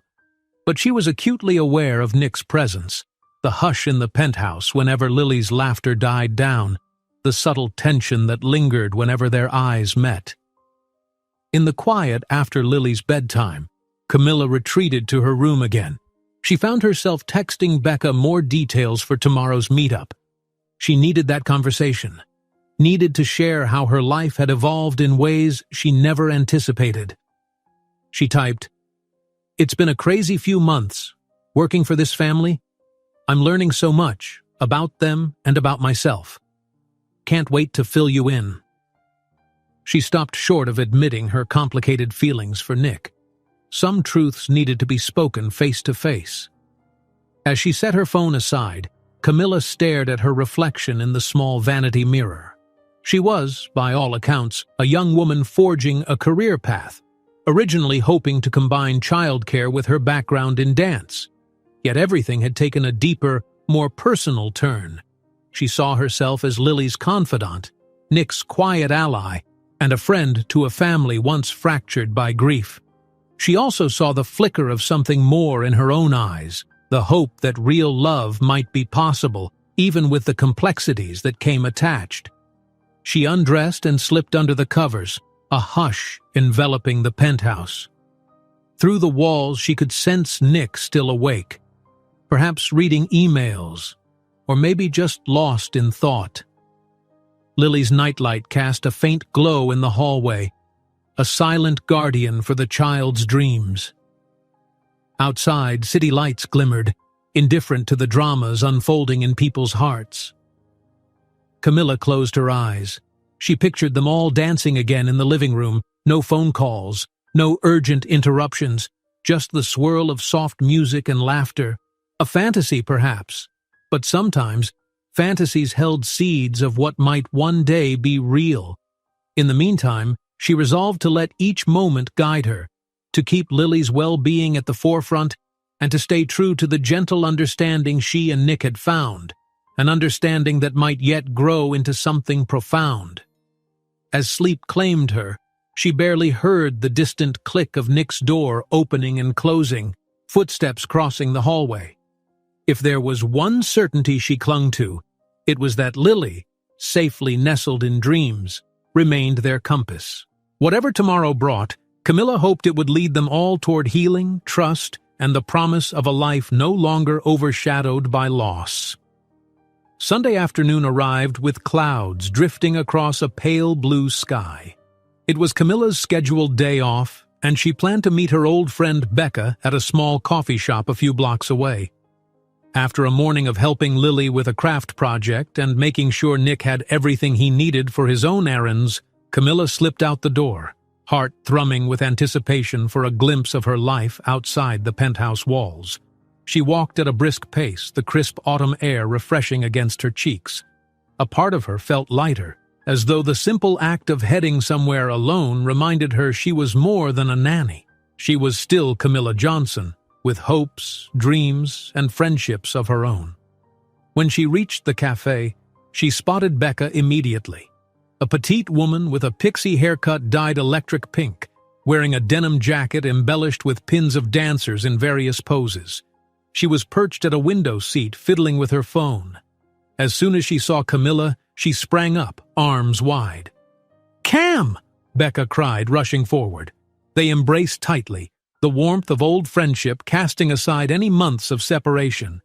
"You look amazing, so grown up and radiant. I've missed you." Camilla laughed, feeling a rush of affection. "I've missed you too. Love the hair, by the way." She motioned to the pink hue. "Last time I saw you, it was bright green, right?" Becca rolled her eyes playfully. "I decided pink was more me for now. Come on, let's grab coffee. We have so much to catch up on." They claimed the small table by the window, ordering cappuccinos and pastries. The cafe's ambiance buzzed with light conversation, the soft hiss of an espresso machine in the background. Becca started chattering about her latest dance gigs, her part-time job teaching at a community center, and the occasional audition she still pursued. Eventually she paused, leaned forward. "Enough about me. I want to hear everything about your nanny job. You said you're living with the family, right? Is it as fancy as it sounds?" Camilla sipped her coffee, choosing her words carefully. "I work for the Crawfords.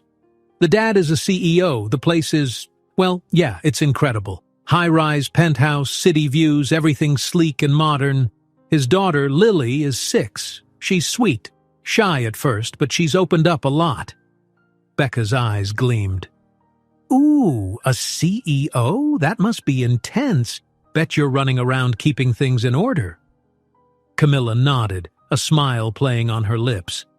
"Yes, there's a lot to do. School runs, meals, schedules. But it's more than just tasks. Lily lost her mom a few years ago, so there's emotional care too." Becca's expression softened. "That must be hard on both of them. How's the dad coping?" That question lingered in the air, loaded. Camilla traced the rim of her coffee mug. She felt an urge to confide in Becca, but also a pang of caution. "He's dedicated to Lily but has a demanding job. He's trying to balance it all. We've gotten close, I guess, because I'm with them every day, helping Lily heal, stepping in where I can." Becca's brows lifted. "Close, huh? Like you mean, oh." She grabbed Camilla's wrist gently. "You and the boss? Is there something happening?" Camilla's heart kicked up. She glanced around the cafe, ensuring no one was eavesdropping. "We haven't defined anything, but yes, there's an attraction. We're being cautious, especially for Lily's sake." Becca gave a low whistle. "That's big. Does he feel the same?"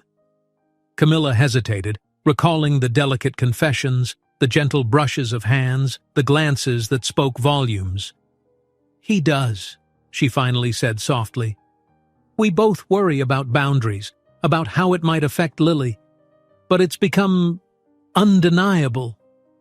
Becca exhaled, nodding understandingly. "Wow.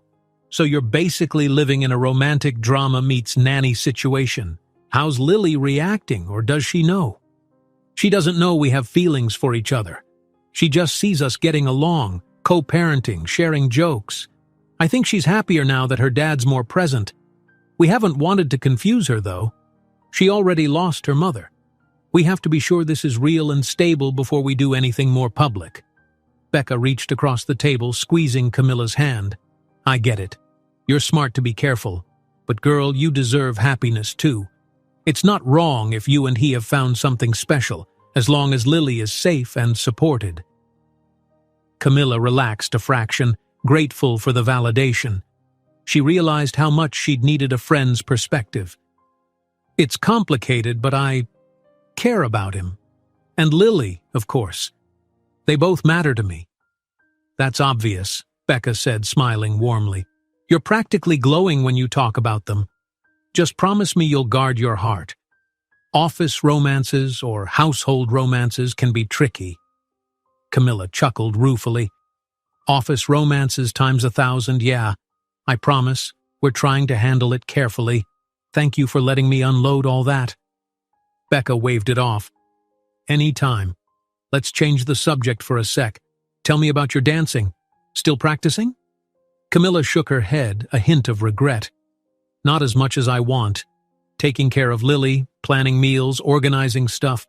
It's a full-time thing. I do dance with Lily sometimes, small routines to keep her engaged. But I haven't been in a proper studio for ages. Becca pouted dramatically. We need to fix that. Dancing is part of your soul, Cam. Don't let it slip away. Camilla's gaze fell to the table. I know. Maybe I'll try to find a class or something on my off days. Life's just been so centered on Lily and Nick. They talked for another hour, drifting between light-hearted memories of dance school and more serious reflections on how life had changed. Becca insisted on paying for their coffees, refusing Camilla's polite protest. You can treat me next time, maybe bring your fancy CEO friend, she joked, prompting Camilla to roll her eyes, cheeks flushing. Outside, the sky had grown overcast, a cool wind picking up. They embraced once more on the sidewalk, promising not to let months pass before their next visit. As Becca turned away, Camilla took a moment to breathe in the city air, reacquainting herself with independence. She felt recharged, carrying Becca's support in her heart. By early evening, Camilla returned to the penthouse. She wasn't sure if Lily and Nick would be home yet. He'd mentioned a potential meeting. But as she stepped inside, a rush of savory smells greeted her. Tomato sauce, garlic, herbs. The living room lights were on, and she heard light music drifting from the kitchen. She set her purse down and peeked around the corner. Lily was helping Nick chop vegetables for what appeared to be pasta. Flour dusted the counters, a sauce simmered on the stove, and Lily perched on a stool wearing an oversized apron. Nick, in rolled-up sleeves, looked up as Camilla entered. "Hey, you're back," he said, smiling in relief. "We decided to cook tonight." "Well, more like Lily insisted we do a homemade dinner to surprise you." Lily beamed, brandishing a wooden spoon. "Daddy doesn't know everything about cooking, so I had to teach him some of your tricks, like cutting onions without crying." Camilla laughed softly, stepping forward to inspect their progress. "That's quite a meal you've got going. Pasta sauce from scratch. I'm impressed." Nick shrugged, a playful glint in his eye. "We're not as good as you, but hopefully it's edible." Lily hopped down and ran to Camilla, giving her a quick hug around the waist. "Where'd you go today? I missed you." Camilla's heart softened. "I met a friend for coffee, but I'm happy to be home now. How was your day?" "Oh, Daddy took me to a bookstore. We got a new story to read tonight, and then we did this." She waved a hand at the cooking station as if unveiling a masterpiece. Camilla noted that Lily's eyes shone with contentment. It was evident Nick had devoted his day to her, something that warmed Camilla's core. A wave of gratitude washed through her. This father-daughter bond was growing stronger by the day. Over dinner, they shared lively conversation. The sauce was indeed edible, delicious in fact, though Lily took credit for the secret herbs. Camilla told them a bit about her coffee with Becca, omitting the more personal confessions. Nick listened with genuine interest, occasionally shooting glances that made Camilla's heart flutter. Later, Lily insisted on showing Camilla the new children's book they'd purchased about a girl who learned ballet in a magical dance studio. Nick offered to handle the dishes so Camilla could join Lily in the living room. She settled onto the couch while Lily flipped through the pages, pointing out the whimsical illustrations. Halfway through, Lily paused, her little face crinkling in thought. "Camilla, did you ever want to be a famous dancer, like the girl in the story?" Camilla recalled the conversation with Becca, how she'd once aspired to professional dance. "Yes, actually," she admitted quietly. "I trained for years and it was my dream. But then life took me on a different path." Lily tilted her head. "Do you miss it?" Camilla smiled wistfully, brushing a hand over Lily's braids. "Sometimes. But I also love what I do now, looking after you, helping your dad. I still dance here and there, though not on a big stage." "Maybe one day you'll still get to dance on a stage," Lily offered, bright-eyed. "Can I watch if you do?" Camilla's heart constricted with affection. "Yes, sweetheart, of course. You can be my special guest." Lily giggled and continued reading.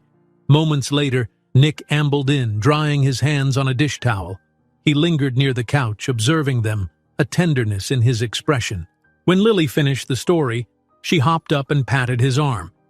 "Daddy, can we have dessert? We've been so good," she pleaded. Nick chuckled. "I think we have ice cream in the freezer, 1 small scoop each. How about that?" He and Lily made a playful dash to the kitchen, leaving Camilla smiling after them. She reflected on how these domestic scenes, once unimaginable for Nick after Diana's passing, were becoming routine. She felt like she belonged here, weaving herself gently into the fabric of their lives. Shortly after, Lily declared bedtime, yawning dramatically.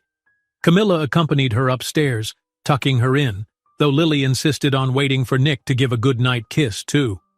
While Lily snuggled under the covers, Nick arrived, kneeling by the bed to whisper a final story snippet.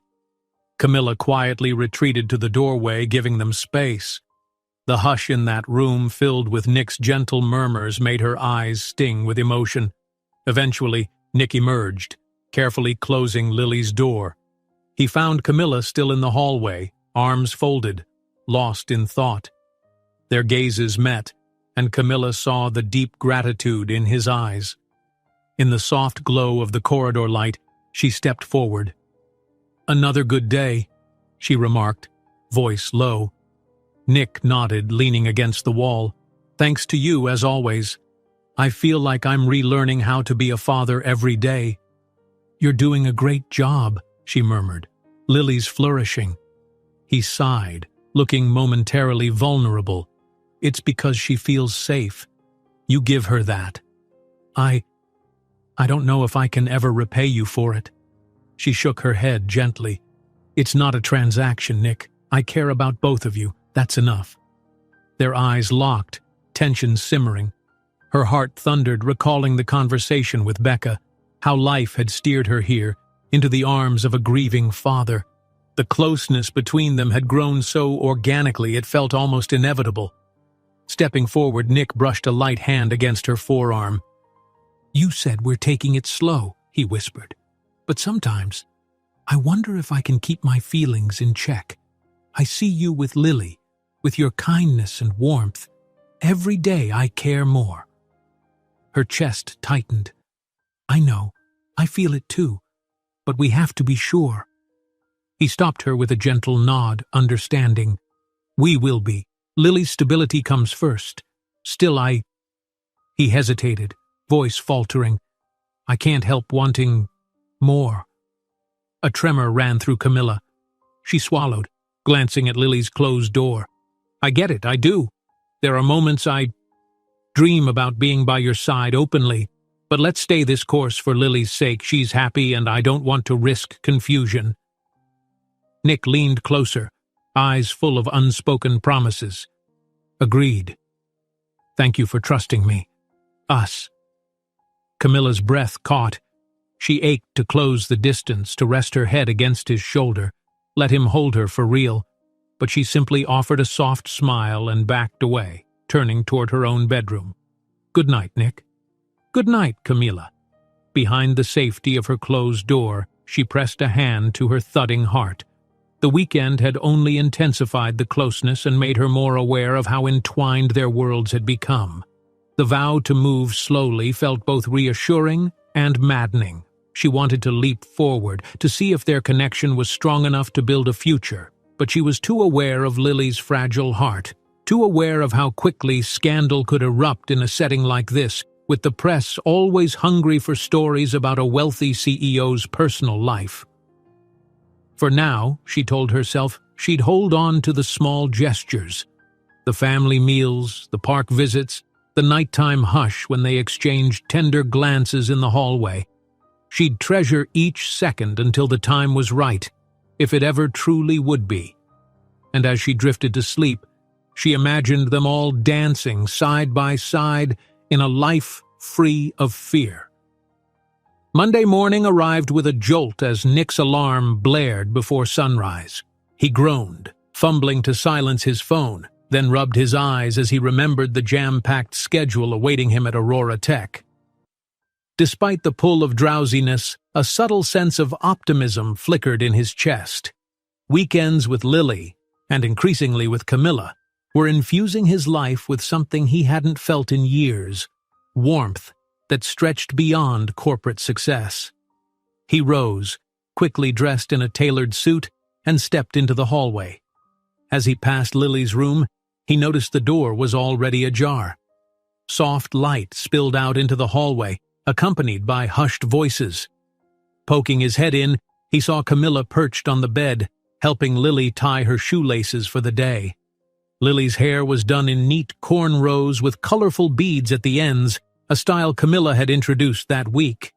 Nick's gaze softened at the sight, something tight in his chest loosening. "Good morning," he said, voice still thick with sleep. "You two are up early." Camilla glanced up, smile bright but gentle. "Morning. Lily wanted to try a new hairstyle, so we got started before the rush." Lily beamed and hopped off the bed. "Look, Daddy, I rattled the beads and they made music." Nick knelt, touching one bead softly. "They're beautiful," he said, meeting Camilla's eyes in an unspoken thanks. The gesture wasn't lost on either adult. "But I have to leave soon, big day at the office. Will you be okay getting to school?"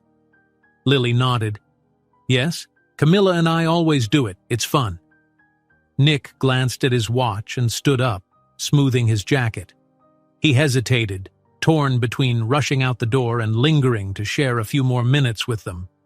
In the end, duty won. "I'll be back around dinner, hopefully. Lily, I'll try to read you a bedtime story if the meeting doesn't run late." "All right," Lily said softly, fiddling with her new braids. Nick offered a quick smile to Camilla, quiet, meaningful, then hurried out. The echo of the penthouse door shutting left a hush in its wake. Lily exhaled, picking at a bead. "He's busy again. I wish he didn't have so many meetings." Camilla wrapped an arm around Lily's shoulders. "Me too, but he'll be thinking about you. He always does." With that, Camilla guided Lily downstairs for breakfast. They talked excitedly about the hairstyle, about Lily's upcoming art class, and about the new library books waiting for them in the evening. Yet in the back of Camilla's mind, she replayed the subtle exchange with Nick. Each day they balanced on a delicate line, wanting to show affection yet remaining mindful of Lily's emotional landscape. Once Lily was off to school, Camilla returned to the penthouse. She planned to tidy up quickly and then carve out a sliver of time to practice a few dance stretches. Her friend Becca's reminder about not losing her passion still rang in her ears. The living room with its open floor space was perfect. She put on soft music from her phone, letting her body settle into the rhythm. She started with gentle warm-ups, then drifted into a simple contemporary routine she remembered from her college days. For a few precious minutes, she found that blissful state dancers often describe: the mind quiet, the body flowing, emotion channeled through each move. When the track ended, she stood there breathing hard, a sheen of sweat on her brow. She felt alive, invigorated, yet also bittersweet, because she missed dancing like this regularly. Then a voice startled her from behind. "That was beautiful. I didn't want to interrupt. Camilla spun around to see Nick standing in the entryway, tie loosened, expression rapt. Her heart lurched. She grabbed her phone to pause the music, cheeks flushing. I thought you were at the office. He let out a sheepish laugh. Forgot some paperwork. Came back and, well, I saw you dancing. You're good. Really good. Heat spread across her face. Thank you. I was just messing around, honestly. Nick stepped forward, setting a stack of folders down on a nearby console. Messing around or not, that was mesmerizing. His gaze flickered with admiration. Then he cleared his throat. Sorry if I embarrassed you. I didn't mean to spy. Camilla's pulse hammered, but she forced a small smile. It's fine. I was about to get back to chores. He hesitated, obviously reluctant to leave. You know, you shouldn't lose that part of yourself. You're dancing. It brings you joy, right? She nodded slowly. It does. But with everything, I sometimes push it aside. Nick's expression softened. Maybe we can figure out a way for you to do more of it. Lily loves dancing too. It could be something we build into her schedule or your schedule. I don't want you to feel like your dreams have to vanish because you're helping us. Camilla blinked at his earnestness. Then she felt a gentle pang. He cared about her aspirations, not just the care she provided. I appreciate that, she murmured. We'll see. He nodded, glancing at his watch. Right. I really do have to go now. But I'm glad I forgot those papers. A crooked grin tugged at his lips, and before turning he added, Also, keep dancing. You're too talented to let that slip away. With that, Nick left again, leaving her standing in the silent living room, heart pounding. Her mind whirled about how, even in the midst of corporate chaos, he noticed her needs. That single glimpse felt more intimate than any grand declaration could. She exhaled, knowing she couldn't let those stolen moments cloud her focus entirely. Lily needed her. Nick needed her steady presence. If a deeper relationship were ever to bloom, it had to be nurtured gradually and responsibly. The rest of the day was relatively calm. Camilla picked Lily up from school, the child bouncing on her heels as she described a new art project. They stopped by a nearby market for fresh fruit and vegetables. While browsing apples, Lily insisted on picking some for Nick, the reddest ones, certain he'd like their sweetness. Camilla chuckled, enjoying Lily's enthusiasm. Back at the penthouse, they unpacked groceries together. Lily tackled a simple math worksheet while Camilla prepared dinner. Time slipped by. Around 6 p.m., Lily glanced at the clock anxiously. Daddy said he'd be home for dinner, she remarked, the faintest crease of worry in her brow. Camilla offered reassurance. He'll make it. Let's set the table together, okay? Sure enough, 6:15, the door clicked open and Nick rushed in, tie askew but face lit with relief. I made it, he announced, dropping his briefcase by the door. Lily jumped into his arms, squealing in excitement. Camilla's smile bloomed at the sight, father and daughter cherishing an arrival many families took for granted. As they settled for dinner, Lily insisted on telling Daddy's daily story, recapping her day at school in dramatic detail.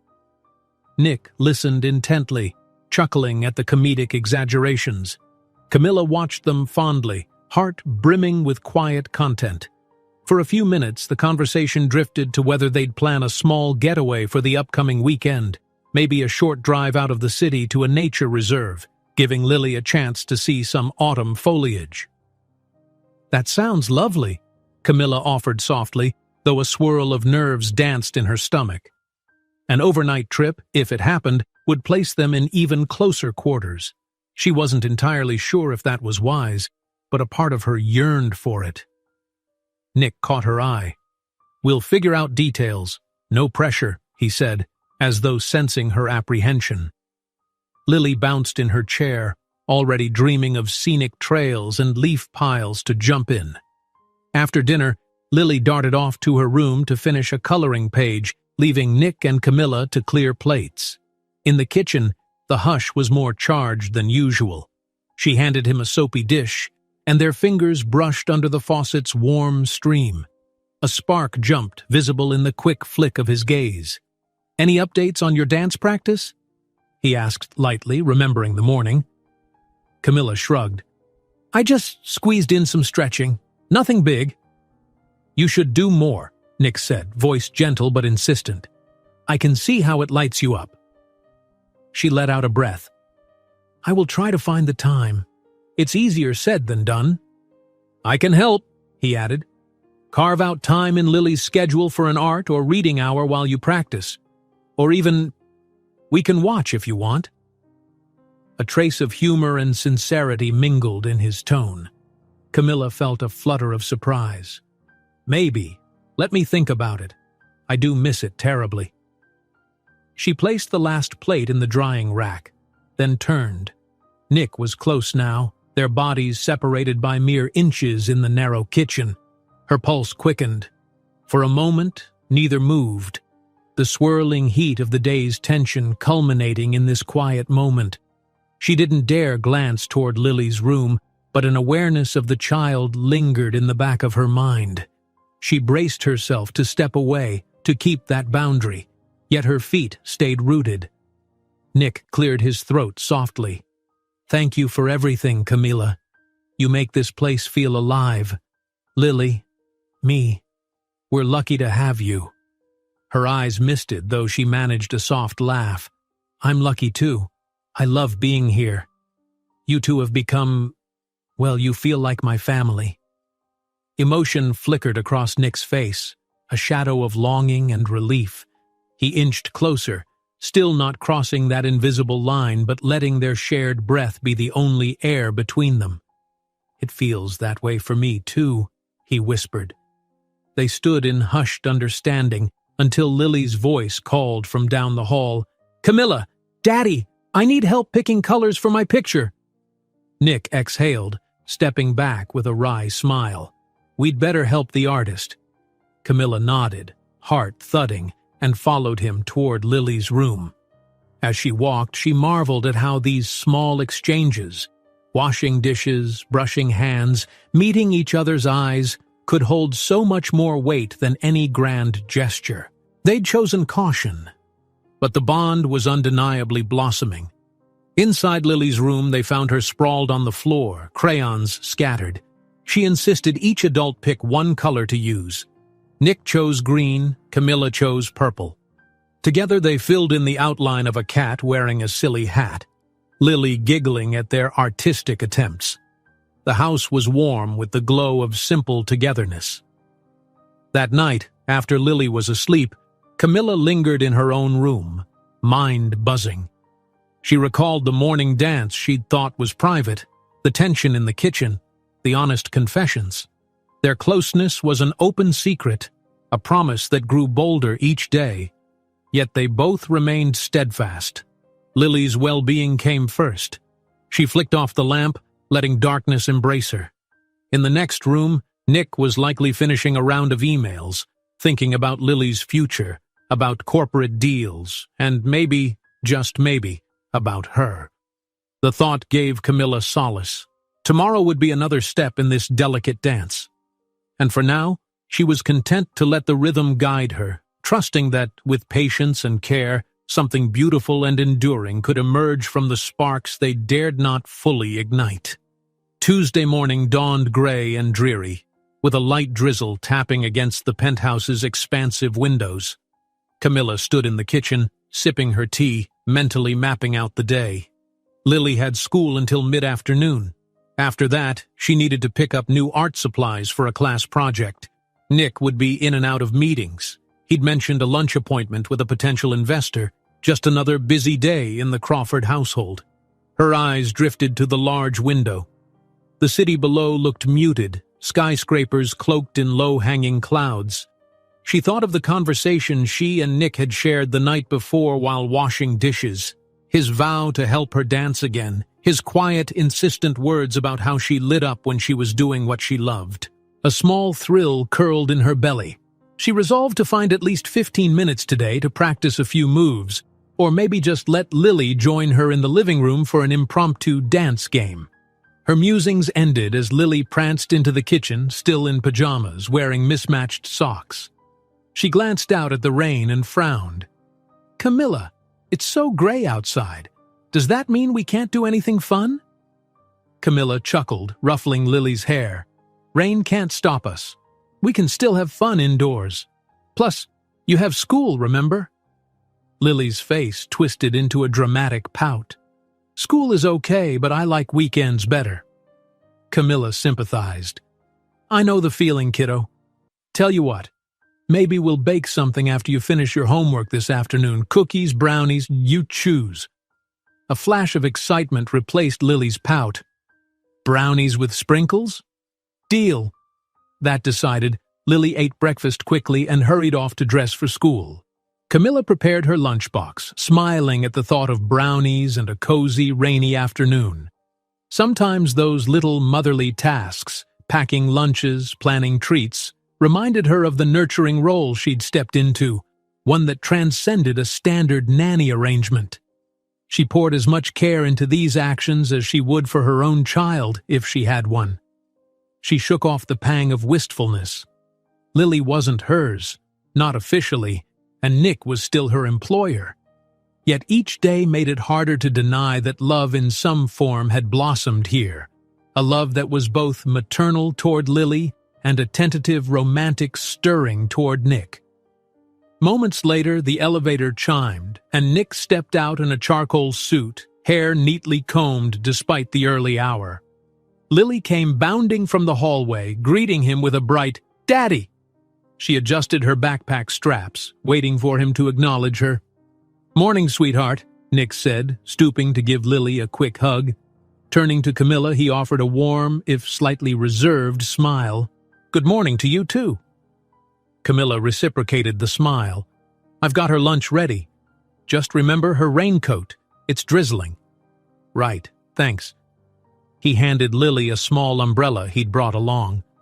"And you? Any plans while she's at school?" Camilla gave a small shrug, trying to sound casual. "A few errands. Might sneak in a little dance practice if the living room's free." Nick's eyes flickered with approval. "Do it. You deserve that time." They lingered for a beat, an undercurrent of understanding passing between them, until Lily tugged Nick's sleeve. "Let's go, Daddy, or I'll be late." With a soft chuckle, Nick nodded. He gently squeezed Camilla's shoulder, a silent gesture of goodwill, then guided Lily toward the door. "I can drop you off at school on my way to work." Camilla followed to the doorway, exchanging a last wave with Lily. She watched them until the elevator closed, leaving the penthouse suddenly tranquil. And for the first time in a long while, she felt that Hush was filled not with loneliness, but with the promise of something good. Late morning found Camilla in the penthouse living room, music turned low on her phone. She stretched her arms high, feeling the pull in her muscles. Her reflection in the glass windows showed a solitary figure, hair pulled into a loose bun, wearing comfortable leggings. She closed her eyes, let the soft melody guide her into a slow, contemporary routine. Her torso swayed, arms carved graceful arcs through the air, feet stepping delicately across the polished floor. For 5 blissful minutes, she lost herself in the movement. No schedule, no laundry list of tasks, just the pure communion of body and music. Memories of her younger self, dancing in studio recitals, flickered through her mind. She'd once dreamed of making dance her life, and while she'd chosen another path, here in Nick's home, she found a piece of that dream returning. The song ended on a gentle crescendo, leaving her breathing deeply in the hush that followed.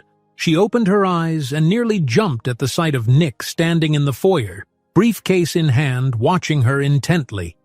A flush of embarrassment colored her cheeks. "Nick, I didn't hear you come in," she stammered, hitting pause on her phone.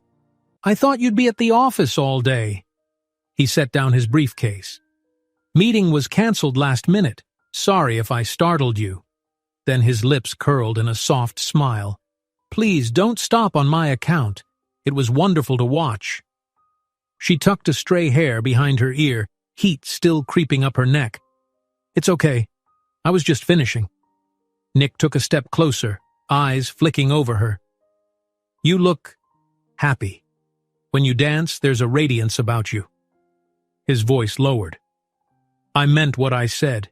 You shouldn't give this up." Camilla swallowed, heart pounding under his unwavering gaze. "I appreciate that. Sometimes I feel like dancing is a part of me I can't fully share, but this helps." He nodded as though weighing his next words. "What if we made it a regular thing? An hour a couple times a week, set aside for you to practice? I can block out time in Lily's schedule or even coordinate with you. I want you to have that space." Her chest felt suddenly tight with emotion. "Nick, you're too kind. You don't have to—" "I want to," he interrupted softly, stepping still closer. "You give so much to me and Lily. Let me give something back. It's the least I can do." She met his eyes, searching them. Beneath the professional poise, she glimpsed genuine concern, warmth, maybe even affection he struggled not to speak aloud. A wave of gratitude washed over her. "Then, yes, I'd love that. Thank you." Nick exhaled as if relieved, a gentle smile forming. "It's settled then." They lingered in silence. Outside, rain spattered the windows. The city felt worlds away as they stood in the spacious living room, no child or staff around to break the moment. Slowly, Nick reached out, fingertips grazing her arm. The touch was tentative but electric. Camilla's breath caught. She glanced toward Lily's empty room, verifying once more they were alone. Something in Nick's posture suggested he, too, was torn between caution and the urge to let this quiet longing unfold. "Camilla," he said softly, voice dipping. Sometimes I feel like I'm living two lives, the CEO at work and the father at home.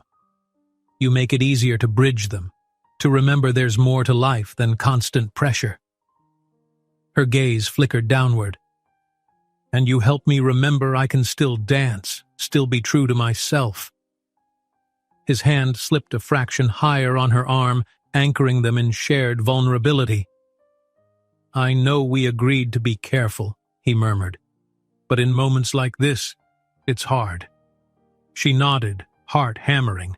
"Me too, but Lily—" "I know," he said, voice thick with regret.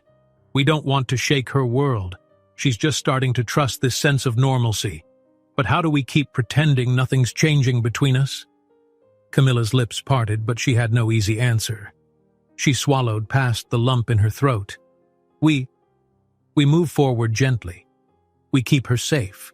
We wait until we're sure we can give her stability before we—" His gaze locked on hers, raw and intense. "And if I'm already sure how I feel about you?" His words hovered, brimming with confession. Her breath shuddered. I feel it too, so strongly." She dared lift a hand to his lapel, lightly gripping the fabric. "But Lily has to come first. We have to be certain. We can't risk confusion or heartbreak for her." Nick's eyes closed briefly, as if reining in a surge of emotion. "Yes, you're right. We won't rush. We'll find a way to tell her when it's time." Silence swelled, tension thick as the raindrops on the windows. In that suspended moment, Camilla felt torn between stepping back and leaning in. She'd never been more sure of their mutual affection, and never more aware of the complicated consequences it could bring. Finally, she let go of his lapel, placing a trembling hand over his. "We can do this," she said quietly. "One day Lily will understand, but for now, let's just be cautious." Nick inhaled, nodded, then gently withdrew his touch. "All right? Cautious?" A rueful smile pulled at her lips. "You need to get back to the office?" He checked his watch and grimaced. "Yes, I'm already behind schedule, but I'm glad I came back, even just to see you dance." Warmth fluttered in her chest. I'm glad too. He collected his briefcase, giving her a last lingering look before heading to the elevator. The door slid closed, leaving Camilla in the hush once more. She pressed a hand to her heart as though trying to steady its furious beat. Even though they'd chosen caution, each conversation, each touch made it harder to remain in that gray area. She yearned for the day they could embrace openly, kiss him hello rather than settling for fleeting brushes. But Lily and decency demanded they wait. That afternoon, the skies cleared, and Camilla picked Lily up from school under a soft glow of autumn sunshine. They stopped by the art store, selecting neon paint for Lily's next masterpiece, and Lily bubbled with excitement about baking brownies once they got home. When they returned, the penthouse felt strangely still. Camilla expected Nick to be away, but a note lay on the kitchen counter. Held up in back-to-back meetings. May not be home until late. Love you both. N. Camilla exhaled, passing the note to Lily.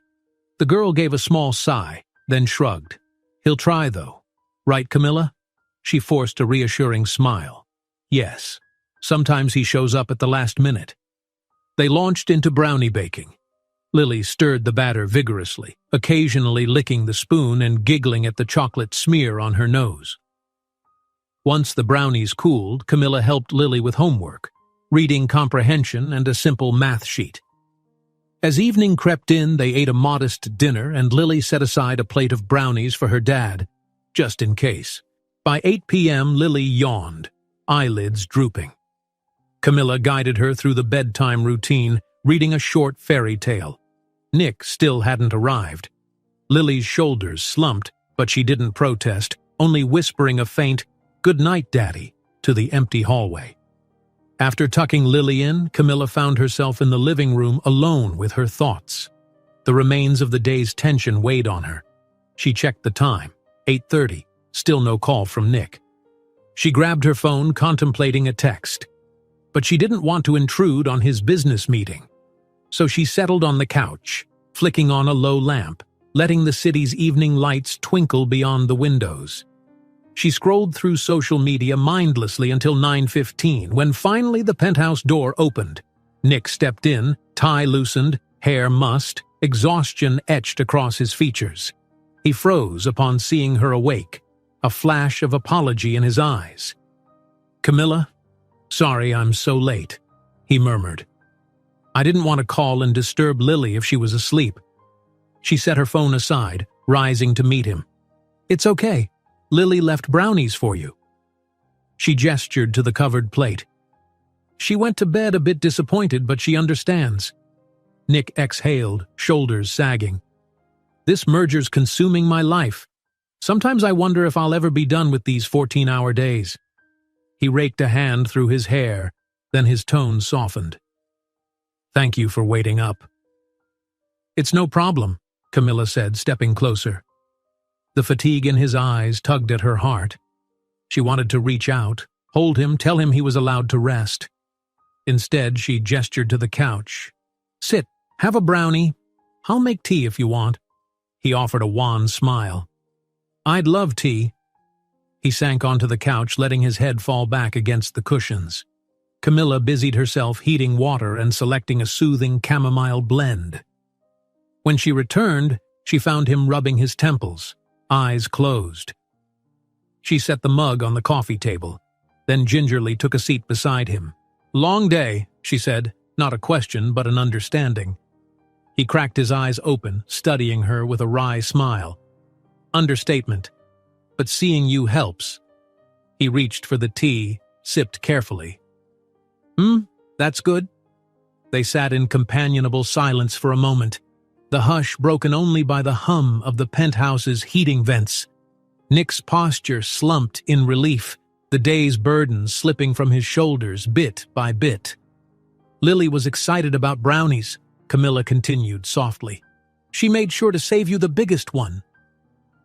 A flicker of guilt crossed his features. "I hate missing these moments. She's had too many broken promises from me already. I'm trying, but the demands keep piling up." Camilla inched closer, letting her knee graze his. She knows you love her, and each time you do make it home earlier, it counts. She sees that effort. He set the mug down, turning to face her. "And you see it too?"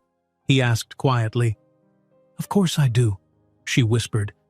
Aware of the sudden proximity, her heart thudded. "You're a good father, Nick."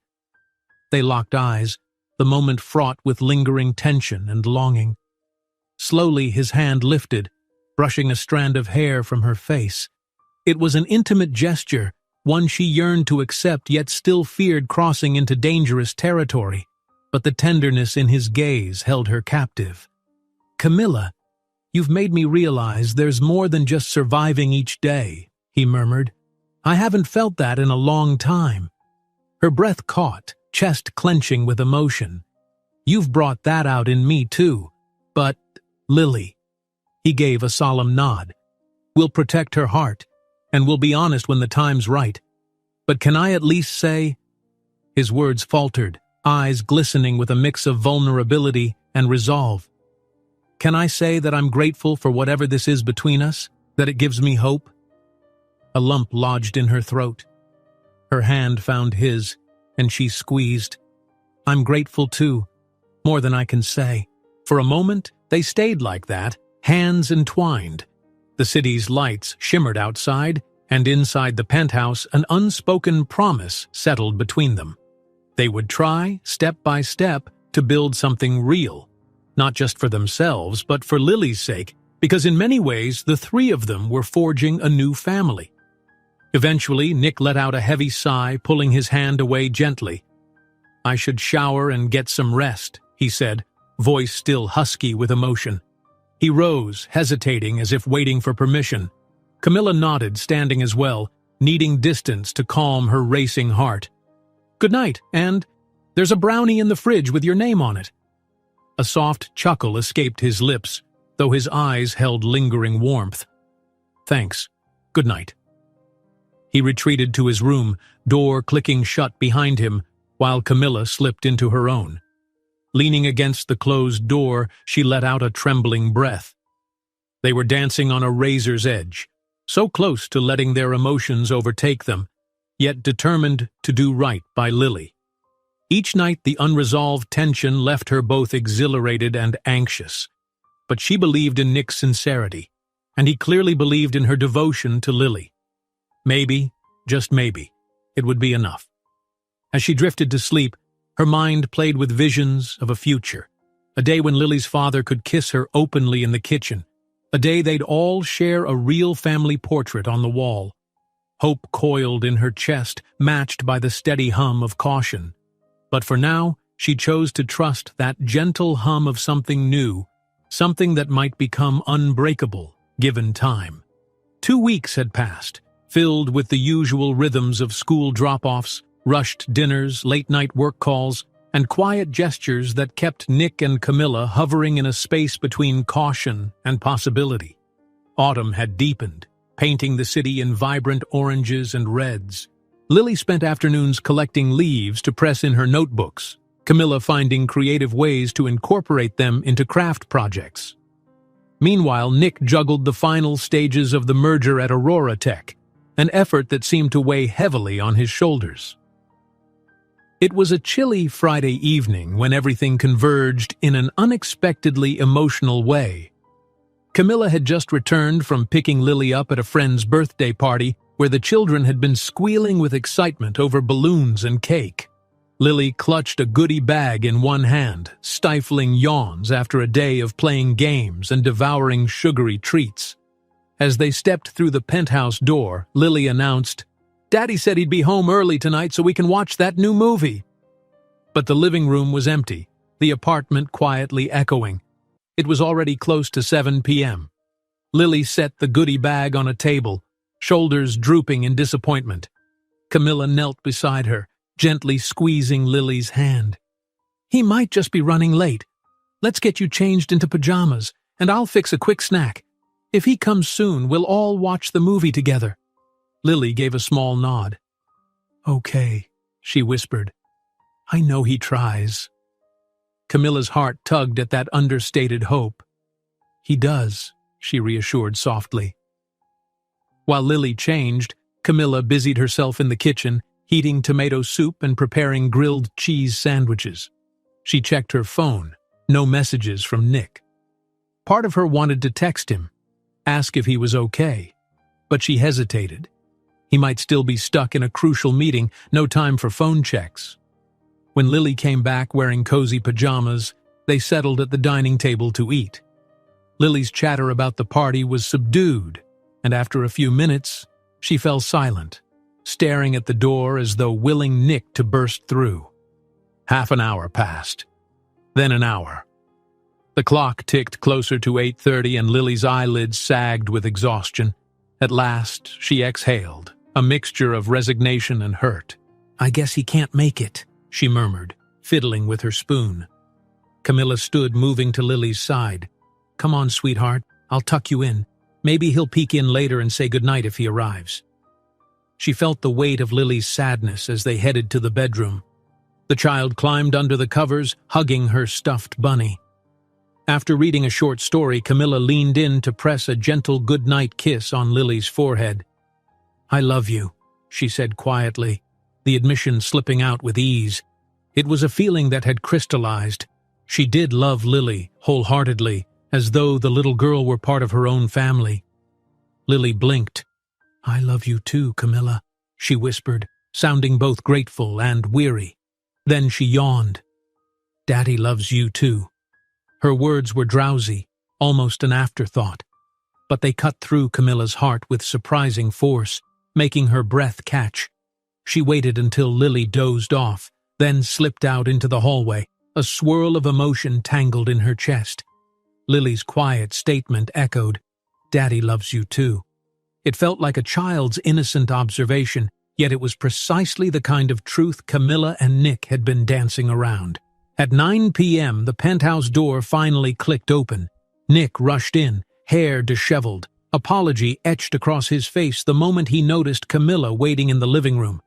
"She's asleep, isn't she?" he said, voice heavy with remorse. Camilla nodded. "She tried to wait, but she was exhausted. We had soup and sandwiches. She's in bed." Nick's expression twisted in regret. "I hate this," he confessed, dropping his briefcase. "I was stuck in negotiations for the merger, couldn't get out. By the time I was free, I realized how late it was." Camilla approached him gently. "She'll understand," though she was disappointed. He dragged a hand over his face. "I'll make it up to her, maybe tomorrow." Then he glanced at the dimly lit corridor, concern flickering in his eyes. "Is she okay?" Camilla guided him closer to the couch, urging him to sit. "She's sleeping now. She did say something right before drifting off." Hesitation held her back, but she realized honesty might be needed. She said, "Daddy loves you too." Nick's head shot up, eyes wide. He let out a breath. "She said that?" Camilla gave a faint smile, sinking onto the couch beside him. "I think she can sense something between us. She's intuitive." He rubbed his temples, closing his eyes briefly. "And how do you feel about that? Is it too soon?" A delicate hush fell. Camilla gazed at his face, worn by stress and guilt, but also illuminated by an undercurrent of longing. She placed a hand on his knee, mindful not to push too far. "I'm not certain how much Lily understands, but I also don't want her to feel left in the dark. We keep saying we'll be cautious, but she's a bright kid. She might already see how we care for each other." Nick nodded, swallowing hard. "We never wanted to hide anything from her if this turned serious, but we didn't want to add confusion to her life. The question is, when does protecting her become underestimating her?" Camilla's pulse quickened. "That's the real issue," she said softly. "I think she's okay, Nick. She's healing. She's strong. And if the three of us can support each other openly, maybe it'll bring more clarity than confusion." He hesitated. "So, you're saying we should talk to her? Tell her we have feelings for each other?" Camilla searched his gaze, heart thudding. Maybe not the entire adult explanation, but something honest and reassuring. Let her know that if she sees us being closer, it's a good thing. That we both love her and that we also care deeply about each other." Nick exhaled, shoulders drooping in tentative relief. "I'd like that." He studied her face. "Because I do care about you, Camilla. A lot. More than I ever thought I'd feel again." Tears gathered at the corners of her eyes, unbidden. She took his hand, lacing her fingers with his. "I care about you too, and Lily, more than I can describe." In the hush that followed, Nick raised their joined hands and brushed his lips against her knuckles. The gesture was tender, brimming with unspoken emotion. She felt warmth rush through her, a quiet sense that they were about to step into a different, more honest stage of their relationship. "Let's do this tomorrow," he whispered. "We'll explain it gently to Lily. We'll tell her she's always first in our hearts. But that you and I, we might become something more." Camilla nodded, blinking back tears. "Yes, I think it's time." They lingered in that moment, letting the weight of the decision settle. Then Camilla remembered Lily's plate of brownies still in the kitchen. She rose, pulling Nick gently by the hand. "Come on, you should at least eat something before bed." Nick chuckled, following. "I won't say no to brownies." In the kitchen, they shared the leftover treats. He ate them in a quiet hush, occasionally glancing her way with a new glow in his eyes, like the relief of a man who'd finally decided on the path he'd take. When the brownies were gone, Nick walked her to her bedroom door, an almost shy courtesy that made her smile. "I'll see you tomorrow morning?" he asked softly, hand still clasped around hers. She squeezed back. "Yes, we can figure out how to talk to Lily in a gentle way." They parted, Camilla's heart thrumming with a mix of anticipation and nervousness. Lying awake in bed, she replayed every word. Tomorrow, they'd take the next step. No more secrets or half-truths. The thought was exhilarating. She drifted to sleep, imagining Lily's face. The child might be confused at first, but Camilla felt certain Lily would adapt, just as she'd adapted to so many changes in her short life. But this time, it was a change for the better. A chance for all of them to share love openly, to build a future that honored Diana's memory while welcoming new possibilities. Morning came bathed in a vibrant sunrise, as though the world itself anticipated their conversation. Over breakfast, Lily chattered about a class project she needed to finish. Nick sipped coffee, Camilla preparing toast. There was a current of both tension and excitement in the air. After finishing her cereal, Lily hopped off the chair, wiping her mouth. Nick cleared his throat, exchanging a glance with Camilla. "Sweetheart, do you have a minute? We want to talk to you." Lily frowned, noticing the seriousness in his tone. She clutched her spoon. "Am I in trouble?" Camilla hurried to reassure her. "No, not at all. We just want to share something with you." She gestured for Lily to sit back down, and the child did so, curious eyes darting between them. Nick knelt to Lily's level, placing a hand on her small shoulder.